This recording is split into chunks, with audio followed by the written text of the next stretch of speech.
I am Kendra, 32 years old, and my mother kicked me out of her house on a Sunday night. The whole family backed her, calling me a failure. I did not cry. I did not beg. The very next morning, I signed ownership of a $90 million private island castle, paid in full, and walked away without a single goodbye. Before I continue this story, let me know where you are watching from in the comments below. Hit like and subscribe if you have ever had to stand up to family who underestimated your worth. Growing up in Atlanta, our household was a stage and my mother Yvonne was the director. To the outside world, we were a picture of upper-middle-class Black excellence. Our brick home in a gated suburban community was always immaculate. My mother hosted charity committees, wore perfectly tailored suits, and demanded that her daughters reflect her flawless image. But behind the heavy oak front door, love was a currency you had to earn, and I was always bankrupt. My older sister Chloe was the golden child. She possessed my mother's outgoing nature and knew exactly how to perform for an audience. I was the quiet one, the analytical child who preferred coding and financial spreadsheets to debutante balls and country club mixers. The traditional Sunday dinner at my mother's house was supposed to be a sacred family gathering. The dining room table was set with the fine china reserved for special occasions. The air was thick with the scent of roasted lamb collard greens and candied yams. I sat quietly at the end of the table, carefully slicing my food, already exhausted by the charade. Across from me sat Chloe, draped in a designer silk blouse that cost more than my supposed monthly rent. Next to her was her husband, Trevor. Trevor was a white man who spoke with an unearned authority on everything from politics to business, despite having bankrupted 3 consecutive startups. He liked to position himself as the financial savior of our family, a wealthy savior who had married in, even though anyone with eyes could see he was bleeding my mother dry to fund his lifestyle. The clinking of silverware stopped when my mother slammed her palm flat against the mahogany dining table. The sudden violence of the sound rattled the crystal wine glasses. I did not flinch. I kept my eyes on my plate, chewing slowly. "Kendra," my mother said, her voice dropping to that dangerous, commanding register she used when she expected absolute obedience. "Chloe and Trevor are hitting a temporary rough patch with their investments. You are going to sign over the lease to your downtown loft by Tuesday. They need a place to stay rent-free while they transition their portfolio. You can move your things into the basement here." I swallowed my food, took a sip of my water, and finally looked up at her. "No." The single syllable hung in the air, heavy and absolute. My mother blinked, completely taken aback by my refusal. She was used to my compliance, or at least my silent submission. For years, I had played the role of the struggling freelance consultant, keeping my true wealth entirely hidden. I lived in a stunning exposed brick loft in the city, which my family believed I rented through some miraculous stroke of luck. They had no idea I owned the entire building. Trevor let out a loud, condescending scoff. He swirled the expensive scotch in his glass, leaning back in his chair with a smug grin. "Come on, Kendra," he said, his tone dripping with patronizing amusement. "Let us be realistic here. It is not like your little freelance consulting gigs are paying the bills anyway. You are barely scraping by. Be useful for once and let the real adults handle the family assets. Chloe and I need a proper space to entertain investors while we restructure." I looked at Trevor. He was wearing a luxury watch I knew he had purchased using my mother's credit line. His arrogance was breathtaking. He truly believed he was the mastermind of the table, the strategic genius gracing us with his presence. "Trevor," I said, keeping my voice perfectly level, "the only thing you have ever restructured is your golf handicap. I am not giving you my home so you can play pretend CEO on my dime." Chloe slammed her fork down her face, twisting with the same furious entitlement as our mother. "You owe us, Kendra," she shouted, leaning across the table. "Mom paid off your student loans so you could sit around doing your little computer projects. The least you can do is help me when I need it. Give me your car keys too. You can take the bus from the basement. I have client meetings this week, and I cannot be seen driving Trevor's old sedan." The sheer audacity of her demand settled over me, but instead of the familiar anxiety that used to paralyze me in this house, I felt only a cold, sharp clarity. The years of emotional manipulation, the constant belittling, the financial abuse, wrapped in the guise of family loyalty. It was all laid bare in front of me. They did not view me as a sister or a daughter. They viewed me as a resource to be consumed and discarded. I reached into my designer handbag, which they assumed was a cheap knockoff, and pulled out my phone. I tapped the screen a few times, accessing a secured offshore banking archive I had maintained for the last decade. I found the specific document I needed, maximized the screen, and slid the phone smoothly across the polished wood table until it stopped directly in front of Chloe. "Read it," I commanded. Chloe glanced down at the screen, her brow furrowing in confusion. "What is this?" she asked dismissively. "It is a bank statement," I said, my voice cutting through the dining room like glass. "But not just any bank statement. Mom did not pay my tuition, Chloe. I did, working 3 jobs and sleeping 4 hours a night. What Mom actually did was take out a second mortgage on this house 10 years ago, and she took it out in my name." The silence that followed was absolute. Trevor stopped swirling his scotch. My mother went completely rigid, the color draining from her face. I leaned forward, making eye contact with my sister. "She forged my signature to secure a massive loan just to pay for your lavish destination wedding in the Bahamas. You wanted ice sculptures and imported orchids, and she committed federal identity theft to give them to you. I spent my entire 20s secretly clearing that fraudulent debt so our mother would not spend her retirement in federal prison. So no, Chloe, I do not owe you my loft. I do not owe you my car. You owe me your entire fake life." Chloe stared at the phone, her mouth opening and closing without sound. She looked at our mother, seeking a denial that never came. My mother's initial shock quickly morphed into a terrifying cornered rage. The carefully constructed facade of the wealthy, benevolent matriarch had been shattered, exposing the desperation and criminality underneath. "How dare you!" my mother shrieked, her voice echoing off the vaulted ceilings. Her face turned a deep, furious purple. She stood up so violently, her chair tipped backward and crashed onto the hardwood floor.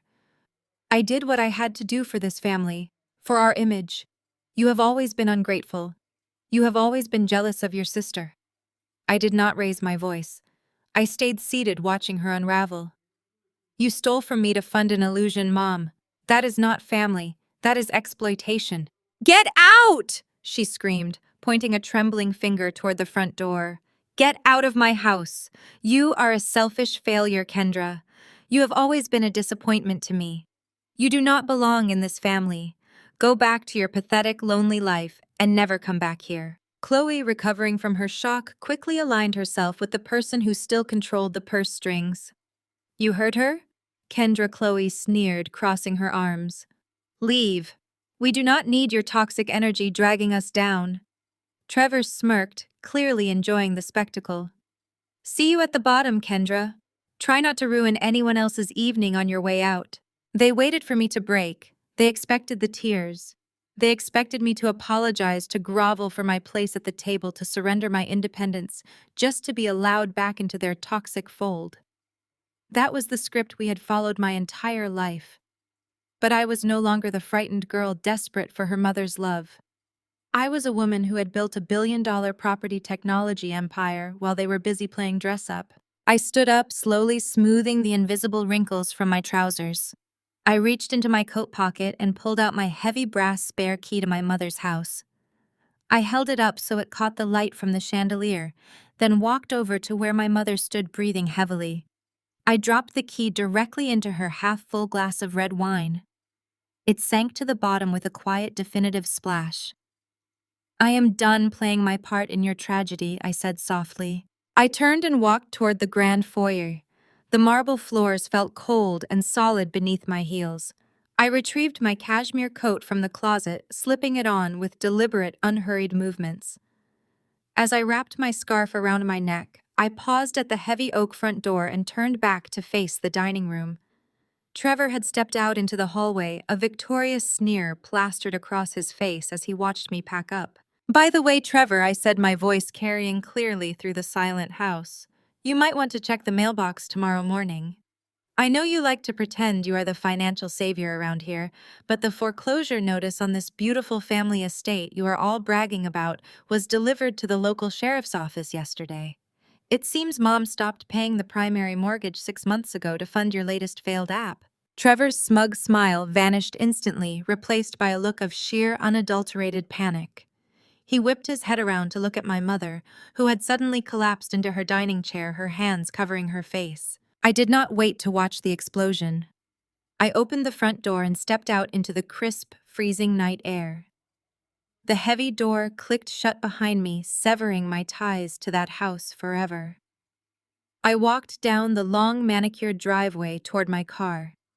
The streetlights cast long shadows on the pavement, but I had never felt so entirely unburdened. The anxiety that had choked me for 32 years was gone, replaced by a fierce, burning power. I unlocked my car, climbed into the driver's seat, and started the engine. The heater hummed to life, warming my cold hands. I pulled my phone from my purse and dialed a private number. It rang twice before a crisp, professional voice answered. "Malik," I said, addressing my chief legal officer. "Yes, Madam CEO," he replied, instantly alert despite the late hour. I am done pretending, I told him, shifting the car into gear. "The Vanguard Island estate off the coast of Georgia. Tell the sellers I am taking it, full asking price. I want the wire transfer executed first thing tomorrow morning, and I want the media release prepped by noon. It is time they learn exactly who they just kicked out." "Consider it done," Malik said, a hint of satisfaction in his voice. I ended the call and drove away from the neighborhood, the taillights of my car disappearing into the dark. I was not just leaving my family behind, I was leaving their entire world. Chloe thrust her manicured hand across the table, her diamond rings catching the light from the chandelier as her fingers snap inches from my face. She does not just ask for a favor, she demands my car keys with the absolute certainty of someone who has never been told no. "You owe us, Kendra," she shouts, leaning so far forward she nearly knocks over her crystal water glass. "Mom sacrificed everything to pay off your massive student loans, so you could sit around the city doing your little computer projects. The very least you can do is help me when I need it. Toss me your keys. You can take the bus from the basement. I have important client meetings this week, and I absolutely cannot be seen driving Trevor and his outdated sedan around town." I do not flinch. I do not raise my voice. I simply sit back in my chair and look at my older sister. I look at the custom silk blouse she's wearing. I look at Trevor, who is nodding along in smug agreement, perfectly content to let his wife bully her younger sister for a vehicle he is too broke to provide himself. Then I look at my mother. Yvonne is staring at her plate, suddenly very interested in cutting a tiny piece of lamb. She refuses to meet my eyes. She knows exactly what Chloe is talking about, and she knows exactly what a massive, unforgivable lie it is. I slowly reach into my handbag. I bypass my wallet and pull out my phone.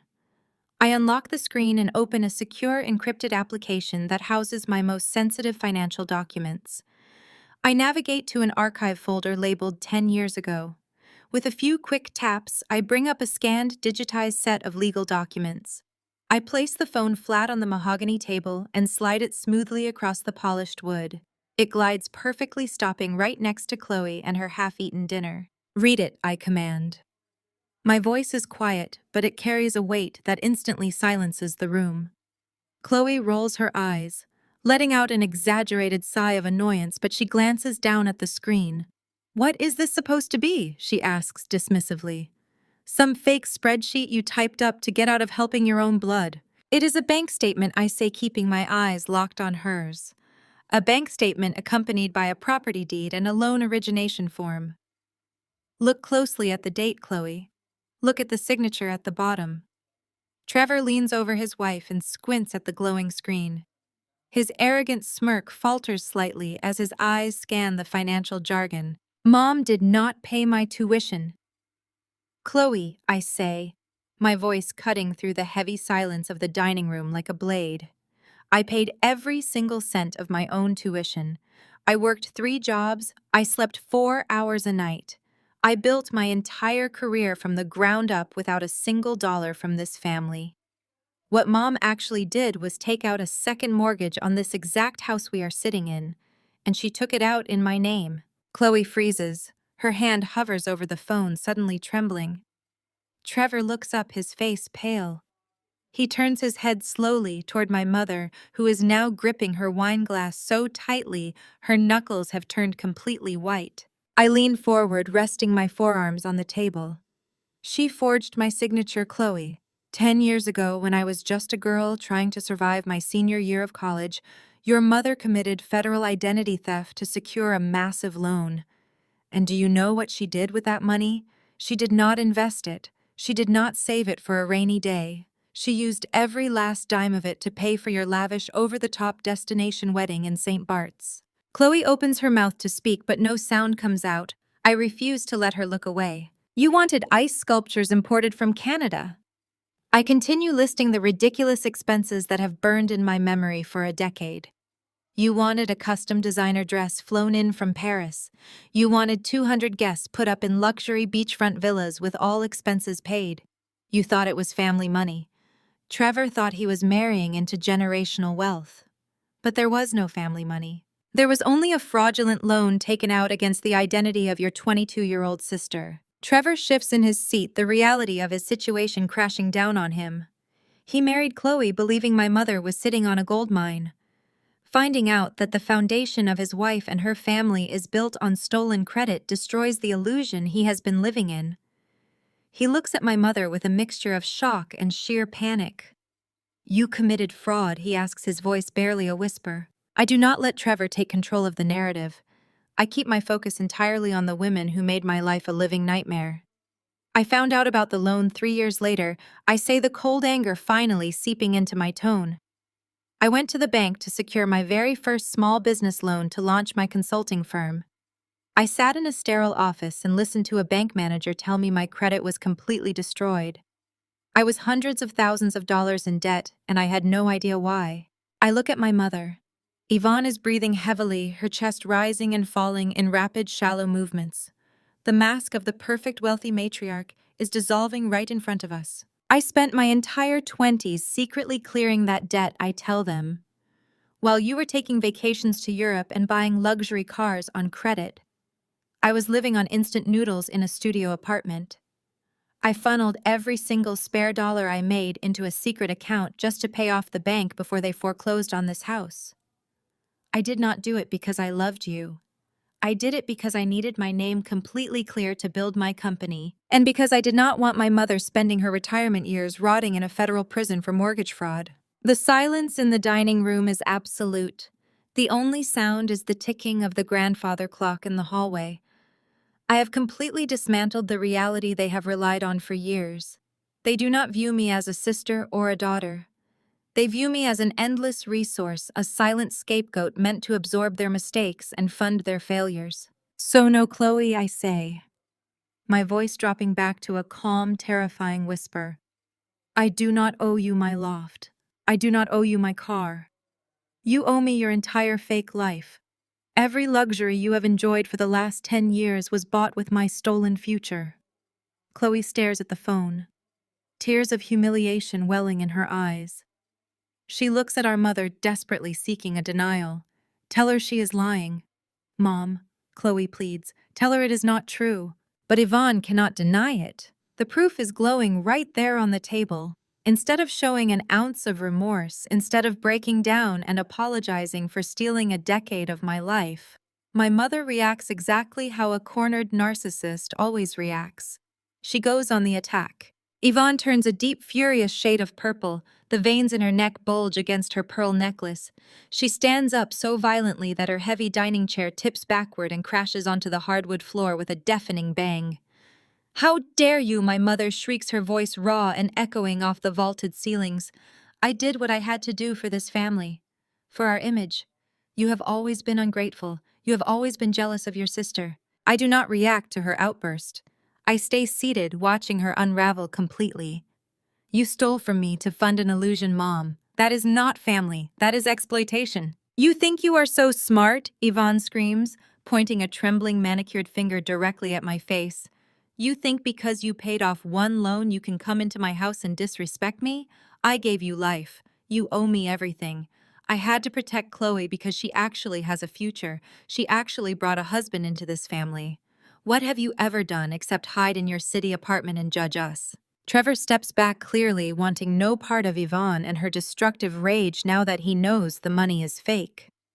Chloe is sobbing not because of what was done to me, but because her husband just realized she is broke. Get out! My mother screams, her voice cracking under the strain of her absolute fury. Get out of my house right now. You are a selfish failure, Kendra. You have always been a disappointment to me. You do not belong in this family. Go back to your pathetic, lonely life and never come back here. She stands there heaving, waiting for me to break. They all expect the tears. They expect me to apologize, to grovel for my place at the table, to surrender my independence, just to be allowed back into their toxic fold. That was the script we had followed my entire life. But I am no longer the frightened girl desperate for her mother and her validation. I am a woman who built an empire in the dark, while they were busy playing dress-up in the light. The silence in the dining room stretches out thick and suffocating. My mother stands at the head of the table, her chest heaving, her nostrils flaring. She is waiting for the script to play out exactly as it always has. In her mind, this is the part where I shatter. This is the part where the weight of her rejection crushes me, where I drop my head, swallow my pride, and beg for her forgiveness, just to remain a fringe character in this twisted family play. Chloe is sniffling into her cloth napkin, playing the victim, waiting for my apology to validate her entitlement. Trevor is leaning back, arms crossed, waiting for the scapegoat to be officially exiled so he can claim his throne as the undisputed man of the house. They are waiting for a version of me that died a decade ago. I do not cry. I do not raise my voice. I simply push my chair back. The wood scrapes loudly against the hardwood floor, a harsh sound that makes Chloe flinch. I stand up to my full height. I reach into the pocket of my tailored trousers and my fingers wrap around the cold, heavy brass of my spare house key. I have carried this key on my ring since I was a teenager. For years it represented safety, a connection to the only family I had, a desperate tether to a mother who only loved me conditionally. Now pressing its jagged edges into my palm, I realize it is nothing but a shackle. I walk slowly around the long dining table. I do not rush. Rushing implies fear, and I am completely devoid of it. My mother tracks my movements with wild, furious eyes, like a hawk, expecting its prey to finally submit. I stop right next to her chair. Her large crystal wineglass sits full of her favorite expensive Merlot, a vintage she undoubtedly bought on a credit card she can no longer afford to pay off. I hold my fist directly over her glass. I look her dead in the eyes, matching her furious glare with absolute icy indifference. I open my fingers. The heavy brass key drops. It plunges into the dark red wine with a definitive splash. A few drops of the Merlot jump from the rim and stain the pristine white tablecloth, spreading like fresh blood on snow. My mother gasps, instinctively reaching for the ruined linen, deeply offended by the mess, but completely missing the absolute finality of the gesture. I am done playing my part in your tragedy, I say softly. The words are measured quiet and completely unbothered. I turn my back on her. I do not look at Chloe, who is staring at the wineglass with wide, confused eyes. I walk purposefully toward the grand foyer. The sharp click of my heels against the imported marble floor is the only rhythm left in this house. I open the heavy doors of the hall closet. I slide my arms into my cashmere coat, adjusting the collar with meticulous care. I wrap my silk scarf around my neck. I take my time. I am savoring every single second of my departure. Trevor follows me out to the foyer. He cannot help himself. His fragile ego needs the last word. He leans against the decorative archway, trying to project an air of casual superiority. He thinks he has won. He thinks kicking me out means there will be more resources for him and his wife, more money for him to burn on his doomed business ventures. Do not let the door hit you on the way out, Kendra. Trevor says, a smug, self-satisfied smirk plastered across his face. And do not come crying to us when your little freelance gigs dry up and you cannot make rent. We are done bailing you out. I stop. I place my hand on the cold brass of the front doorknob, but I do not turn it. I slowly look back over my shoulder. Trevor is beaming with unearned confidence. Chloe has crept out behind him, wiping her running mascara, eager to watch my final humiliation. My mother remains at the dining table, her furious glare fixed on my back. I meet Trevor's gaze and I let a slow, razor-sharp smile spread across my face. By the way, Trevor, I say, my voice carrying clearly through the high ceilings of the silent house. You might want to take a walk down to the mailbox tomorrow morning. I know you love to play the role of the wealthy financial savior around here, but the mail carrier dropped off something very interesting while you and Chloe were busy staging photos on the front lawn. Trevor's smirk falters just a fraction. What are you talking about? He demands, his voice losing its condescending edge. I keep my tone pleasant, almost conversational. I am talking about a foreclosure notice, Trevor. The bank is officially seizing this beautiful, historic family estate you love, bragging to your country club friends about. Chloe lets out a sharp, strangled gasp. Trevor stands completely frozen, his arms dropping awkwardly to his sides. I look past him directly at my sister. It turns out Mom stopped paying the primary mortgage 6 months ago. She drained the last of the home equity to funnel cash into Trevor's latest failed app development startup because she was so desperate to keep up the illusion that she had a successful son-in-law. There is no money left, Chloe. There is no family fortune. There is just a mountain of debt and a bank that wants its property back by the end of the month. The color drains entirely from Trevor's face, leaving him looking sickly and pale. The illusion of the generational wealth he thought he married into is dead, and I am the one holding the smoking gun. He turns his head slowly, looking back into the dining room at my mother. Yvonne is gripping the edge of the table, her mouth opening and closing silently, utterly paralyzed by the exposure of her ultimate shame. Chloe begins to hyperventilate. The reality that her entire safety net is gone, that her mother is broke, and that her husband has drained their last lifeline crashes down on her all at once. She turns on Trevor, her voice rising in a panicked shriek, demanding to know where the money went. Trevor immediately starts shouting back, accusing my mother of misleading him about the family finances. I do not stay to watch the fallout. I do not need to witness the screaming match that is erupting behind me. The house is already tearing itself apart from the inside out.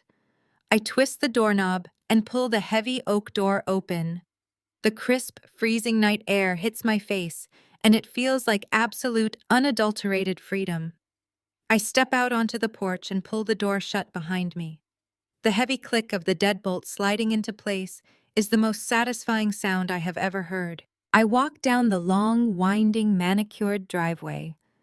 The towering oak trees and perfect landscaping look completely absurd now, nothing more than a cheap movie set waiting to be violently torn down by the bank. I reach my car, slide into the driver's seat, and start the engine. The heater hums to life, warming my cold hands, but my blood is already rushing with pure adrenaline. I connect my phone to the car's Bluetooth system. I do not call a friend to cry about my mother rejecting me. I do not sit in silence and mourn the loss of a family that never truly loved me. I pull out into the quiet suburban street, leaving their crumbling world in my rearview mirror. I use voice command to dial a private unlisted number. It rings exactly twice before a crisp, highly professional voice answers the line. "Good evening, Ms. Davis," my luxury real estate broker says, sounding alert despite the late hour. "The waiting period is over," I say, my voice steady and commanding. "The Vanguard Island estate off the coast of Georgia. Tell the sellers I am accepting their terms. I want the full asking price met without any further negotiations." There is a brief pause on the other end, the sound of a man processing a massive career-defining commission. "Excellent news," he replies smoothly. "I will have the legal team prepare the preliminary contracts immediately. How will we be structuring the financing for this acquisition?" I glance at the digital clock on my dashboard, feeling the weight of the last 3 decades lift completely off my shoulders. "I am not financing it," I tell him. "I want the wire transfer executed first thing tomorrow morning as soon as the markets open. I am paying in cash. I am ready to close." I end the call, The road ahead of me is pitch black, illuminated only by my headlights, but my path has never been clearer. I am not just leaving my mother's house. I am leaving their entire reality behind. They wanted a failure, but tomorrow morning, they are going to wake up and realize they just exiled a titan. 8 hours after walking out of my mother's house, the sun rises over the city skyline. I step out of my chauffeured car and walk through the revolving glass doors of the Apex Holdings Tower. This is my building. I own the commercial lease. I built the company that occupies the top 10 floors. To my mother and sister, I am a pathetic failure who begs for freelance consulting contracts just to scrape by. To the financial district, I am the founder and chief executive officer of a multi-billion-dollar property technology firm. My executive assistant, Jasmine, is waiting for me in the private elevator lobby. She hands me a double espresso and a tablet glowing with the morning briefings. Jasmine is 28 years old, fiercely intelligent, and knows exactly how to manage my empire with lethal efficiency. She updates me on the overnight market shifts, but I only care about one specific detail this morning. I ask her if the foreclosure notice has been officially logged in the county public records yet. Jasmine smiles a sharp and brilliant smile. She confirms that my mother's financial ruin is now a matter of permanent public record. Anyone who searches for the so-called family estate will see that the bank is seizing it by the end of the month. The illusion of their generational wealth is completely dead. The elevator doors open on the 50th floor. I walk down the silent, carpeted hallway toward the executive boardroom. The space is a monument to modern wealth and absolute power. Floor-to-ceiling windows offer a panoramic view of the waking city. A massive slab of polished black marble serves as the conference table. Sitting rigidly on one side of that table are 3 elite real estate brokers. They are older white men in bespoke suits clutching heavy leather briefcases. They represent the seller of Vanguard Island. They look incredibly nervous. They should be. I take my seat at the head of the table. Malik, my chief legal officer, stands just behind my right shoulder. Malik is 40 years old, an imposing former corporate litigator who left a massive firm because he preferred my ruthless approach to acquisitions. He places a stack of contracts in front of me. The paper is thick and heavy. The lead broker, a man named Harrison, clears his throat. He tries to hide his absolute bewilderment that he is sitting across from a 32-year-old African-American woman who is about to close the largest private island transaction of the decade. Harrison pushes his wire transfer instructions across the marble table. He speaks slowly, as if he thinks I might not comprehend the magnitude of what we are doing. He reminds me that the asking price is $90 million, and that his client requires proof of liquidity before we finalize the signatures. I do not bother looking at him. I look at Malik. Malik slides a single certified banking document across the table. Harrison picks it up. His eyes widen. The document proves that Apex Holdings has over $500 million in liquid capital sitting in a single domestic account. The brokers exchange stunned glances. The room goes dead quiet. I pick up my custom fountain pen. I pull the first contract toward me. Vanguard Island is not just a piece of land, it is a historic fortress off the coast of Georgia. It spans 300 acres of untouched coastal forest, complete with a private deep-water dock, a helipad, and a fully restored 19th-century stone castle. It has its own independent power grid and a state-of-the-art water filtration system. It is the ultimate sanctuary. It is an impenetrable fortress. While my mother is waking up to realize she is about to be thrown out onto the street, I am purchasing a kingdom. I sign my name. I flip the page. I sign again. My signature is smooth and practiced. I do not hesitate for a single second. I think about Trevor sitting in my mother's dining room, mocking my imaginary poverty, and acting like a financial genius while bleeding my mother dry. I think about Chloe demanding the keys to my car because she felt entitled to consume everything I owned. I flip another page and press the ink into the paper. Every stroke of the pen feels like washing off years of toxic dirt. 50 pages of dense legal jargon go by in a matter of minutes. I hand the pen back to Malik. I look up at Jasmine, who is standing by the door holding her secure tablet. I give her a single nod. Jasmine taps the screen twice, initiating the wire transfer protocol directly with our banking partners. This is not a mortgage. This is not a leveraged buyout. This is $90 million in cold, hard cash moving through the financial system at the speed of light. I take a slow sip of my espresso. The coffee is bitter and perfect. We sit in the boardroom and wait for the confirmation. Harrison keeps checking his phone, his leg bouncing nervously under the table. He is sweating. He is about to secure a commission that will set up his grandchildren for life, provided the money is actually real. I remain perfectly still. I look out the window at the city below. Down there, people are rushing to jobs they hate, struggling to pay off debts they never should have taken on. I spent my entire 20s living exactly like that, secretly draining my own life and living on nothing just to pay off the fraudulent debt my mother stole in my name.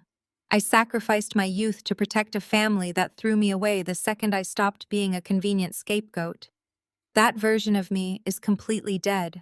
10 minutes pass in absolute silence. Suddenly, Harrison's phone buzzes violently against the marble table. He snatches it up and presses it to his ear. He listens for a moment. His face drains of color, and then a massive, breathless smile breaks across his face. He lowers the phone and looks at me with a mixture of sheer awe and profound respect. "The wire has cleared," Harrison says, his voice actually shaking. "The funds have been fully received and verified by the seller's institution." Harrison stands up and slides the heavy leather-bound deed across the table. He buttons his suit jacket and bows his head slightly. "Congratulations, Madam CEO. Vanguard Island is officially yours." I reach out and place my hand flat against the cold leather cover of the deed. I trace the gold lettering with my fingertips. I officially own a castle. The financial news networks are in an absolute frenzy by noon. I stand by the floor-to-ceiling windows of my office holding a fresh cup of coffee, watching the digital ticker tape on the massive muted television mounted to the wall. The headline flashes in bold red letters. "Mystery billionaire acquires Vanguard Island for 90 million cash." The talking heads are scrambling, wildly speculating about which tech mogul or foreign investor just snapped up the most coveted private fortress on the eastern seaboard. They analyze the island's deep water port, the restored 19th century stone castle, and the sheer unprecedented speed of the transaction. None of them suspect that the buyer is a 32-year-old black woman who was just kicked out of her mother's house the night before. I turn away from the screen as my personal cell phone vibrates against my mahogany desk. The custom ringtone cuts through the quiet hum of the executive suite. It is Chloe. Less than 14 hours ago, she sat in our mother's dining room and watched me get banished from the family. She demanded the keys to my car. She laughed while her husband mocked my supposed poverty. And now she is calling me. I tap the speaker button and lean back in my leather chair. I do not offer a greeting. I just let the silence stretch. "Kendra," Chloe says. Her voice is entirely devoid of apology or hesitation. It is the brisk, demanding tone she uses when speaking to retail workers or waitstaff. "Listen, I need you to do me a massive favor. Trevor has been looking at the job market this morning, and things are a little tight right now with his current portfolio transition." I stare at the phone. The sheer breathtaking audacity is almost impressive. She is not calling to apologize for the screaming match. She is not calling to check if I have a place to sleep. She is calling because she wants something. I remain completely silent. Chloe sighs, loudly irritated that I am not immediately jumping to serve her. "Look, we know you do those little IT freelance gigs for different companies downtown. Trevor needs something temporary to bridge the gap until his next round of venture capital comes through. Just a low-level contractor position, maybe a project manager role. Something that pays at least 6 figures, obviously. Use your connections and get him an interview. Send his resume to whoever you report to." I take a slow sip of my coffee. "Chloe," I say, my voice perfectly level. "Trevor does not have a portfolio. Trevor has a string of bankruptcies and a massive ego funded by stolen equity. I am not passing his resume to anyone. I would not trust your husband to manage a lemonade stand, let alone a corporate project." There is a sharp gasp on the other end of the line. The sound of scuffling follows, and then my mother's voice booms through the speaker. "How dare you speak to your sister that way?" Yvonne snaps. Her voice is shrill, vibrating with the same desperate rage from last night. She snatched the phone right out of Chloe's hand. After everything this family has done for you, you cannot even do one simple favor for your brother-in-law. Trevor is a brilliant businessman. He just needs a stepping stone. He is a parasite, Mom, I reply smoothly. And you are his host. I am not getting him a job. Yvonne practically snarls into the receiver. You listen to me, Kendra. You are acting like a spoiled, vindictive child. If you do not send Trevor's resume to your bosses today, I am calling my lawyer this afternoon. I will permanently cut you out of the family will. You will not see a single dime of the estate. I will leave everything to Chloe and Trevor, and you will get exactly what you deserve. Nothing. I actually laugh out loud. The sound echoes in my massive silent office. It is not a bitter laugh. It is a laugh of pure, unadulterated amusement. Cut me out of the will, I repeat, letting the ridiculousness of the threat hang in the air. Mom, what exactly are you planning to leave me? Your credit card debt? The overdue property taxes? You cannot cut me out of an estate that the bank is actively seizing. Yvonne stammers the truth, hitting her like a physical blow. That is a temporary cash flow issue, she insists, her voice pitching higher with panic. Trevor is securing a massive capital injection by the end of the week. He has a foolproof plan to leverage our assets and secure a $5 million bailout. When that money comes through, we are going to be more powerful than ever, and you will be entirely cut off. Good luck with that, I say. I tap the screen and end the call. I toss the phone onto the desk and shake my head. They are living in a complete delusion, clinging to a sinking ship and threatening to throw me overboard while I am already flying above them in a private jet. Trevor securing a $5 million bailout is the most laughable concept I have ever heard. No legitimate financial institution would lend a single dollar to a man with his catastrophic credit history, especially not using a foreclosed home as collateral. Before I can dwell on their absurdity any further, the heavy glass doors of my office swing open. Jasmine walks in. Her usual bright and composed demeanor is replaced by a look of sharp, intense focus. She is holding a thick, premium cardstock folder with a bright red flag attached to the binding. In our firm, a red flag means a high-priority, high-risk acquisition target that requires my immediate personal review. Jasmine walks briskly across the expansive room and places the red-flagged folder directly in the center of my desk. Madam CEO Jasmine says, her tone strictly professional. The acquisitions team down in the venture capital division just flagged this incoming pitch deck. It was submitted through our blind portal early this morning. An applicant is urgently requesting a $5 million bridge loan to salvage a failing tech startup. I look at the folder. I do not usually review blind portal submissions unless the numbers are exceptionally promising or exceptionally disastrous. Why was this flagged for my desk, I ask. Jasmine taps the cover of the folder. Because of the collateral the applicant is attempting to use to secure the funds, she explains, and because of the applicant's name. I recognized it from your restricted contacts list. I reach out and flip open the heavy cardstock cover. I stare at the first page of the pitch deck. Printed in bold, arrogant letters across the top is the name of the applicant, Trevor. He has unknowingly submitted a desperate begging pitch to my anonymous acquisition firm. He is asking Apex Holdings for $5 million. I turn to the financial disclosure section. My blood runs ice cold, and then a slow, dangerous smile spreads across my face. Under the collateral section, Trevor has listed my mother's house. He is attempting to secure a corporate bailout using a property that is already in active foreclosure, a property that he does not even own. He is attempting to commit federal wire fraud, and he just handed the evidence directly to me. I stare at the heavy cardstock folder sitting dead center on my desk.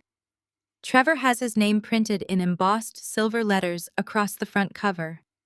It is so perfectly on brand for him. All expensive flash with absolutely zero substance. He spent hundreds of dollars binding a pitch deck for a company that does not actually exist. I open the heavy cover. The executive summary details a lifestyle management application targeting ultra-high net worth individuals. It is a digital concierge service built by a man who cannot even afford the lease payments on his own mid-sized sedan. As I flip through the glossy pages, the sheer arrogance of it makes my blood run cold. At our Sunday dinners, Trevor would always dominate the conversation with these exact buzzwords. He would talk loudly about synergy, market disruption, and venture capital while chewing his food with his mouth open. My mother Yvonne would sit there practically swooning. She threw her hard-earned home equity at his feet because having a white son-in-law who played golf at the local country club was her ultimate status symbol. She sacrificed the financial stability of her own black daughters just to fund the delusions of a mediocre man who treated our family like an ATM. Now looking at the raw financial data he has submitted to my firm, the profound stupidity of his desperation is staggering. He is officially requesting Apex Holdings to provide a $5 million bridge loan. He claims the capital injection is required to scale his operations globally, but I do not need a team of forensic accountants to see the truth. The burn rate chart he included is poorly disguised. He desperately needs this $5 million to cover existing toxic debts and to pay off investors from his last 3 bankrupted startups before they sue him for fraud. Jasmine stands perfectly still on the other side of my mahogany desk. Her hands are clasped behind her back. She knows exactly what she just handed me. I turn to the collateral section of the application. My breath catches in my throat. It is not from fear. It is from the electric thrill of holding a loaded weapon that someone just willingly placed directly into my hands. Trevor has listed my mother's suburban Atlanta estate as the sole collateral for the $5 million commercial loan. He attached property records and a falsified valuation sheet claiming the house is owned free and clear. He even attached photographs of the pristine front lawn and the brick facade. He is lying to a corporate acquisition firm, I say, my voice steady, but humming with pure adrenaline. He is trying to leverage a property that is already drowning in defaults. Jasmine nods her head. Her face is an unreadable mask of corporate efficiency. The fraud division cross-referenced the address the moment the system flagged your restricted contacts, she explains. The property is currently in active foreclosure. The primary lender initiated proceedings 6 months ago due to severe non-payment. By presenting this asset as unencumbered to secure a multi-million-dollar loan, the applicant is committing federal wire fraud. I look closer at the guarantor signatures on the digital application. Trevor signed his name on the primary line. Chloe signed as a corporate officer, her looping handwriting instantly recognizable. And there on the third line is another signature, my signature. He forged my name as a financial co-signer. He must have assumed that because my mother successfully took out that second mortgage in my name. 10 years ago, he could do the exact same thing right now. He thinks I am still the quiet, compliant scapegoat whose pristine credit score exists solely to be harvested by her family. He thinks I am too stupid to monitor my own financial identity. He does not realize that I put a permanent hard lock on my social security number a decade ago. He does not know that every single time my name is run through a high-tier financial institution, a silent alarm trips directly to my personal legal team. This is not just classic Trevor arrogance. This is a federal crime punishable by up to 30 years in prison. Jasmine watches me carefully. Standard protocol dictates we forward this entire file immediately to the federal authorities, Madam CEO, she says. Our compliance team has the digital footprint tracked and ready to transmit to the FBI White-Collar Crime Division. I close the folder. The heavy cardstock makes a satisfying solid thud against my desk. No, I tell her, do not send it to the authorities. Not yet. Jasmine raises a single eyebrow but maintains her perfect professional composure. How would you like to proceed? I lean back in my leather executive chair. I think about my mother screaming at me to get out of her house last night. I think about Chloe demanding the keys to my car so she could maintain her fake socialite image for her friends. I think about Trevor mocking my freelance gigs while secretly forging my signature to steal $5 million from my own company. They want to play the ruthless corporate game. I will give them the ultimate boardroom experience. Approve the preliminary application, I command. Push it past the initial screening phase right now. I want you to send an official communication from Apex Holdings to the email address listed in this pitch deck. Tell Mr. Trevor that our acquisitions board is highly intrigued by his innovative business model. Tell him we are prepared to fast-track the capital injection. Jasmine taps rapidly on her secure tablet, inputting my directives. And the next step. Schedule an in-person closing meeting for this Friday at 10 in the morning, I say. Tell him it is absolutely mandatory that he brings his primary business partner, Chloe, to sign the final disbursement papers. And tell him that family members are welcome to attend the celebratory signing. They love showing off. My mother will not be able to resist tagging along to witness her golden son-in-law secure a multi-million-dollar deal. She will want to take pictures for her social media. Jasmine smiles. It is a sharp, predatory look that matches my own energy perfectly. Friday at 10, I will reserve the main executive boardroom on the top floor. Should I have our security personnel on standby? Have Malik prepare the fraud documentation and the transfer deeds, I reply. Keep security completely out of sight until I give the signal. I want them to walk into this building feeling like absolute royalty. I want Trevor to put on his best tailored suit. I want Chloe to carry her fake designer bags and walk with her chin held high. I want my mother to step through those glass doors believing she has finally secured her permanent place in the upper echelon of extreme wealth. Let them taste the victory before I take it all away. Consider it done, Jasmine says, turning toward the door. I look out the floor-to-ceiling windows of my office. The city pulses far below me, millions of people going about their lives completely oblivious to the absolute destruction I am orchestrating from the 50th floor. The sky is bright and clear. My mother told me that failures do not belong in her family. She told me I was a disappointment. She chose a lying, fraudulent thief over her own blood because he fit a certain aesthetic. They wanted to cut me out of the family. They wanted to discard me so they could drain my resources without dealing with my presence. So be it. By Friday afternoon, they are going to realize they handed me the scissors, and I am cutting the final thread. I step out of the glass and steel fortress of Apex Holdings on Wednesday afternoon to take a late lunch. The adrenaline from setting the trap for Trevor is still humming quietly in my veins, but my exterior remains completely calm. My driver drops me off at a discreet, unmarked entrance in the heart of the financial district. This is the Obsidian Club.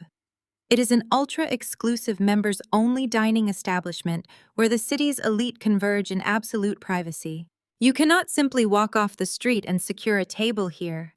Membership requires an invitation from the board, a rigorous background check, and a net worth that my family could not even fathom in their wildest, most desperate dreams. The atmosphere inside the club is a masterclass in quiet luxury. The walls are paneled in dark mahogany. The lighting is intentionally dim, and the air smells faintly of expensive cedar and roasted truffles. Billionaires venture. Capitalists and federal judges sit in high-backed velvet booths, closing deals that will shape the city's economy, all speaking in hushed, respectful tones. I am seated at my usual private booth in the back corner. My laptop is open. I am reviewing the architectural blueprints for the Vanguard Island estate. I am wearing a custom-tailored charcoal suit. There are no flashy logos on my clothing, no obvious designer tags. Real wealth whispers, and I have learned how to speak its language fluently. Suddenly, the hushed, sophisticated atmosphere of the dining room shatters. A loud, braying laugh echoes near the heavy oak entrance doors. I look up from my screen. The noise is jarring, completely out of place in a room where discretion is the highest currency. I watch as the maitre d' attempts to block the path of three incredibly loud, incredibly out-of-place individuals. It is Trevor. He is wearing a flashy, ill-fitting blue suit that screams mid-level salesman. Clinging tightly to his arm is my sister Chloe. She is sporting a counterfeit designer handbag, the kind of cheap replica that any person in this room can spot from 30 feet away. Trailing nervously behind them is my mother Yvonne. She is wearing the same tired pearl necklace she has worn since the late 90s, her eyes darting frantically around the room as she tries to absorb the obvious wealth surrounding her. I watch the scene unfold with clinical detachment. Trevor is loudly arguing with the host. He slips a crumpled bill onto the reservation stand, aggressively claiming that they are here to network with potential angel investors and demanding to be let into the lounge area. The maitre d' looks thoroughly disgusted by the cheap bribe, but to avoid a public scene, he reluctantly gestures toward a small standing area near the bar, strictly forbidding them from entering the main dining floor. I close my laptop. I stand up to speak with the general manager, a man named Julian who approaches my table to ask about my preferred wine pairing for the afternoon service. Julian treats me with the utmost respect. We stand near a service station lined with polished silverware and linen napkins as we discuss a specific vintage of Pinot Noir. That is when Chloe spots me. Her eyes light up with pure malicious glee. She violently taps Trevor on the shoulder and points a manicured finger in my direction. They do not see a CEO discussing wine with a manager. Because I am standing next to a service station wearing a dark suit, their twisted classist minds immediately jump to the most degrading conclusion possible. They assume I am working here. They assume I am a waitress or an assistant catering to the real members. Trevor squares his shoulders, a predatory grin spreading across his face. He marches across the dining room floor, completely ignoring the dirty looks he is getting from the actual billionaires he is interrupting. Chloe and my mother follow closely behind him like a pack of starving wolves catching the scent of blood. Trevor stops 3 feet away from me. He raises his hand and snaps his fingers directly in my face. He actually snaps his fingers at me. "Well, look who it is," Trevor says. His voice is incredibly loud, echoing aggressively against the mahogany walls. "I told you she would end up fetching water for a living." Julian, the general manager, stiffens beside me. He opens his mouth to intervene, completely horrified that a guest is speaking to one of his top-tier members this way. I raise my hand just a fraction of an inch, signaling Julian to stand down. I want to see exactly how deep Trevor is willing to dig his own grave. "Still hustling for tips?" Trevor asks, leaning in so close I can smell the cheap mints masking his coffee breath. "Is this what you are doing now that your mother kicked you out? Serving bread to people who actually matter?" Chloe laughs. It is a sharp, grating sound that makes a federal judge at the next table visibly cringe. She looks me up and down, her eyes full of venom. "Are you taking extra shifts to pay rent, Kendra? You really should have just given us your car when I asked for it. Now look at you, pouring water for rich people in a suit you probably bought at a thrift store.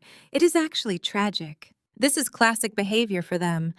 5 years ago, Trevor threw a massive, humiliating temper tantrum at a local diner because a young waitress accidentally brought him the wrong side dish. My mother defended his behavior, telling me to stop being so sensitive when I quietly handed the poor girl a massive cash tip behind their backs. They view service workers as entirely beneath them. They view anyone without a title as worthless. Now they think I am the one wearing the apron. Yvonne steps up next to Chloe. She looks around the room, frantically terrified that someone important might overhear her daughters arguing. She turns her gaze to me, and her face contorts with absolute disgust. "Keep your voice down, Chloe," my mother hisses under her breath. She glares at me as if my mere presence is a disease she might catch. "Do not speak to us, Kendra. Do not tell a single soul in this room that you are related to me. We are here to secure funding for Trevor, and I will not have a waitress ruining our family image. Turn around and go back to the kitchen." I do not blink. I do not break eye contact. I stand perfectly still, letting their insults wash over me like water off a stone. Trevor puffs out his chest. He desperately wants to prove to my mother that he is the wealthy savior she always dreamed of having. He wants to dominate me, to crush me completely, so he can feel like a giant. "You should take notes while you are carrying those trays," Trevor sneers, adjusting the cheap lapels of his suit. "This room is where the real players operate. In fact, we are celebrating today. We are about to change the entire trajectory of this family." Chloe grabs his arm, practically vibrating with pride. "Tell her, Trevor. Tell her what you did this morning." Trevor smiles, exposing all his teeth.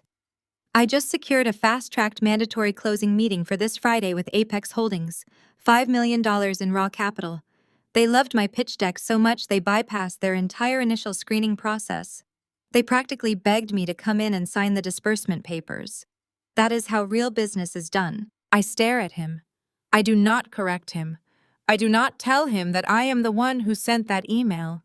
I do not tell him that I am the CEO of Apex Holdings or that the $5 million he is bragging about is a trap designed to lock him in a federal cage. I just let him bask in his magnificent, unparalleled delusion. Trevor wants to make a scene. He wants to show the entire restaurant that he is a titan of industry. He wants to humiliate me in front of the elite crowd he so desperately wishes to join. He turns away from me and flags down the head sommelier, waving his arm wildly. He raises his voice so the surrounding tables cannot possibly ignore him. "Bring us your best vintage," Trevor demands, acting like a king holding court in a room full of emperors. "Bring out the $2,000 bottle of champagne. Put it on a tab. We are closing a multi-million-dollar acquisition on Friday, and we need to celebrate properly." The sommelier looks at Trevor completely unimpressed by the display, but he gives a curt, professional nod and turns toward the wine cellar. Trevor turns back to me. His cruel, mocking smile is permanently etched onto his face. He points a finger at my chest. "Keep the bread basket full, Kendra." Trevor says, his tone dripping with absolute malice. "Make sure our glasses do not go empty. Maybe if you do a really good job and stay out of our way, I will leave you a $20 tip when we are finished." The sommelier returns holding a silver tray. Resting perfectly on the polished metal is the vintage champagne Trevor just loudly demanded. It is a rare bottle one that costs more than my mother's monthly mortgage payment. Trevor puffs out his chest, completely oblivious to the sheer absurdity of his performance. He reaches into his jacket pocket and pulls out a shiny corporate credit card. He tosses it onto the silver tray with a flick of his wrist, acting as if he is starring in a movie about Wall Street tycoons. "Keep it open," Trevor tells the sommelier, waving his hand vaguely toward the bar area where they are still standing. "We are going to be celebrating all afternoon. Bring us a seafood tower next. The big one." The sommelier does not blink. He is a professional accustomed to dealing with global royalty. He simply nods, picks up the tray, and walks smoothly back toward the central point of sale terminal. I remain exactly where I am standing next to the service station. Julian, the general manager, is watching the entire interaction with a look of barely contained disgust. He leans in close to me, his voice a low, respectful murmur. "I can have security remove them immediately," Madam CEO Julian says. "They are disturbing your lunch and violating the club's dress code and decorum policies." I shake my head once. "Give it 2 minutes, Julian.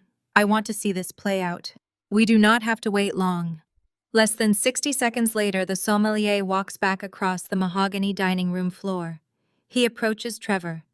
The silver tray is extended, and Trevor's shiny corporate card is resting on top of a small black leather booklet. "Sir," the sommelier says, his voice perfectly modulated, but carrying just enough volume to be heard over the quiet jazz playing in the background. "I am afraid this card has been declined." Trevor freezes.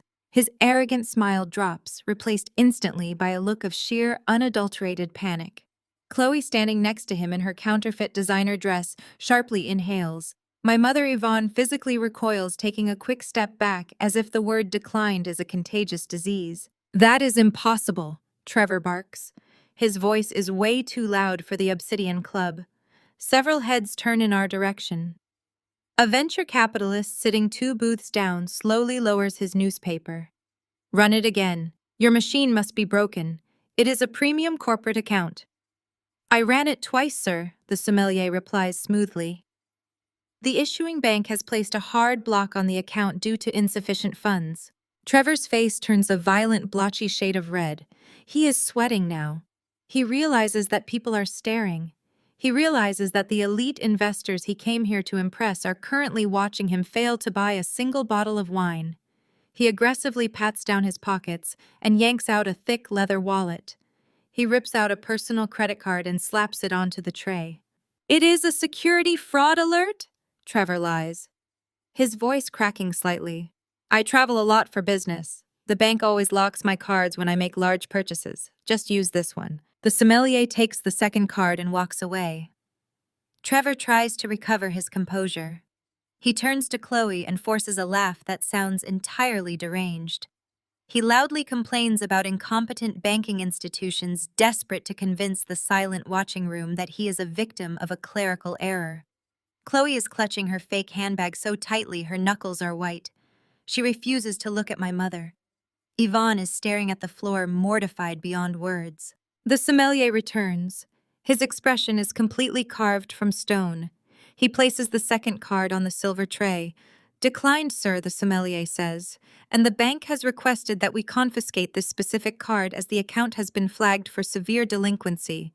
I will, however, return it to you to avoid further complication today. Do you have another form of payment?"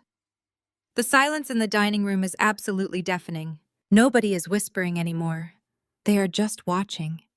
Trevor is completely unraveling. He digs into his wallet, his fingers physically shaking. He pulls out a third card. It is a standard low-limit debit card. He practically shoves it at the sommelier. "Run it," Trevor snaps, dropping all pretense of wealthy sophistication. "Just run the damn card." The sommelier does not even walk away this time. He pulls a sleek mobile payment terminal from his apron. He inserts the third card right in front of Trevor. The machine beeps once. A bright red error message flashes across the small digital screen. "Declined," the sommelier states. "Sir, if you cannot provide a valid form of payment, I must ask you to vacate the premises immediately." Trevor looks like he is going to be sick. He is staring at the payment terminal as if it just insulted him. Chloe covers her face with her hand. Yvonne looks like she is ready to faint. The wealthy savior she bragged about to her entire social circle cannot even buy a drink.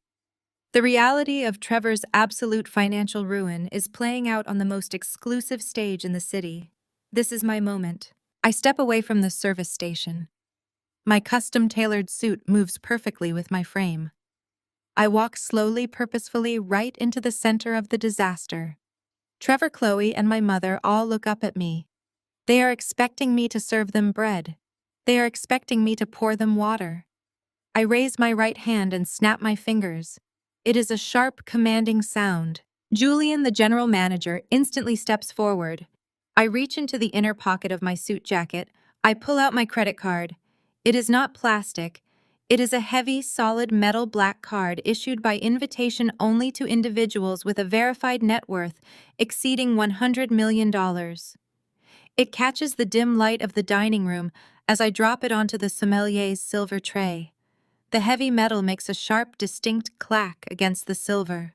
"Julian," I say, my voice perfectly calm and carrying across the silent room. "Put their entire tab on my account, including whatever they ordered at the bar. They clearly need the charity." Trevor's jaw literally drops open. His eyes dart from the heavy black card on the tray up to my face and then back down to the card. His brain completely short-circuits. He cannot reconcile the image of the sister-in-law he just called a waitress, with the woman casually dropping a billionaire's credit card onto a silver platter to bail him out.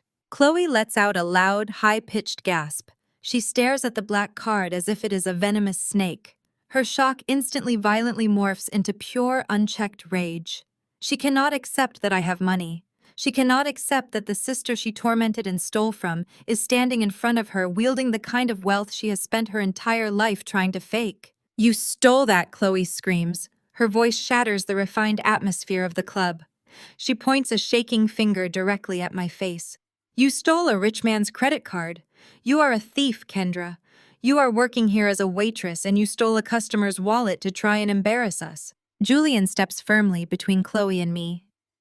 "Madam," Julian says, his voice dropping into a harsh, authoritative warning.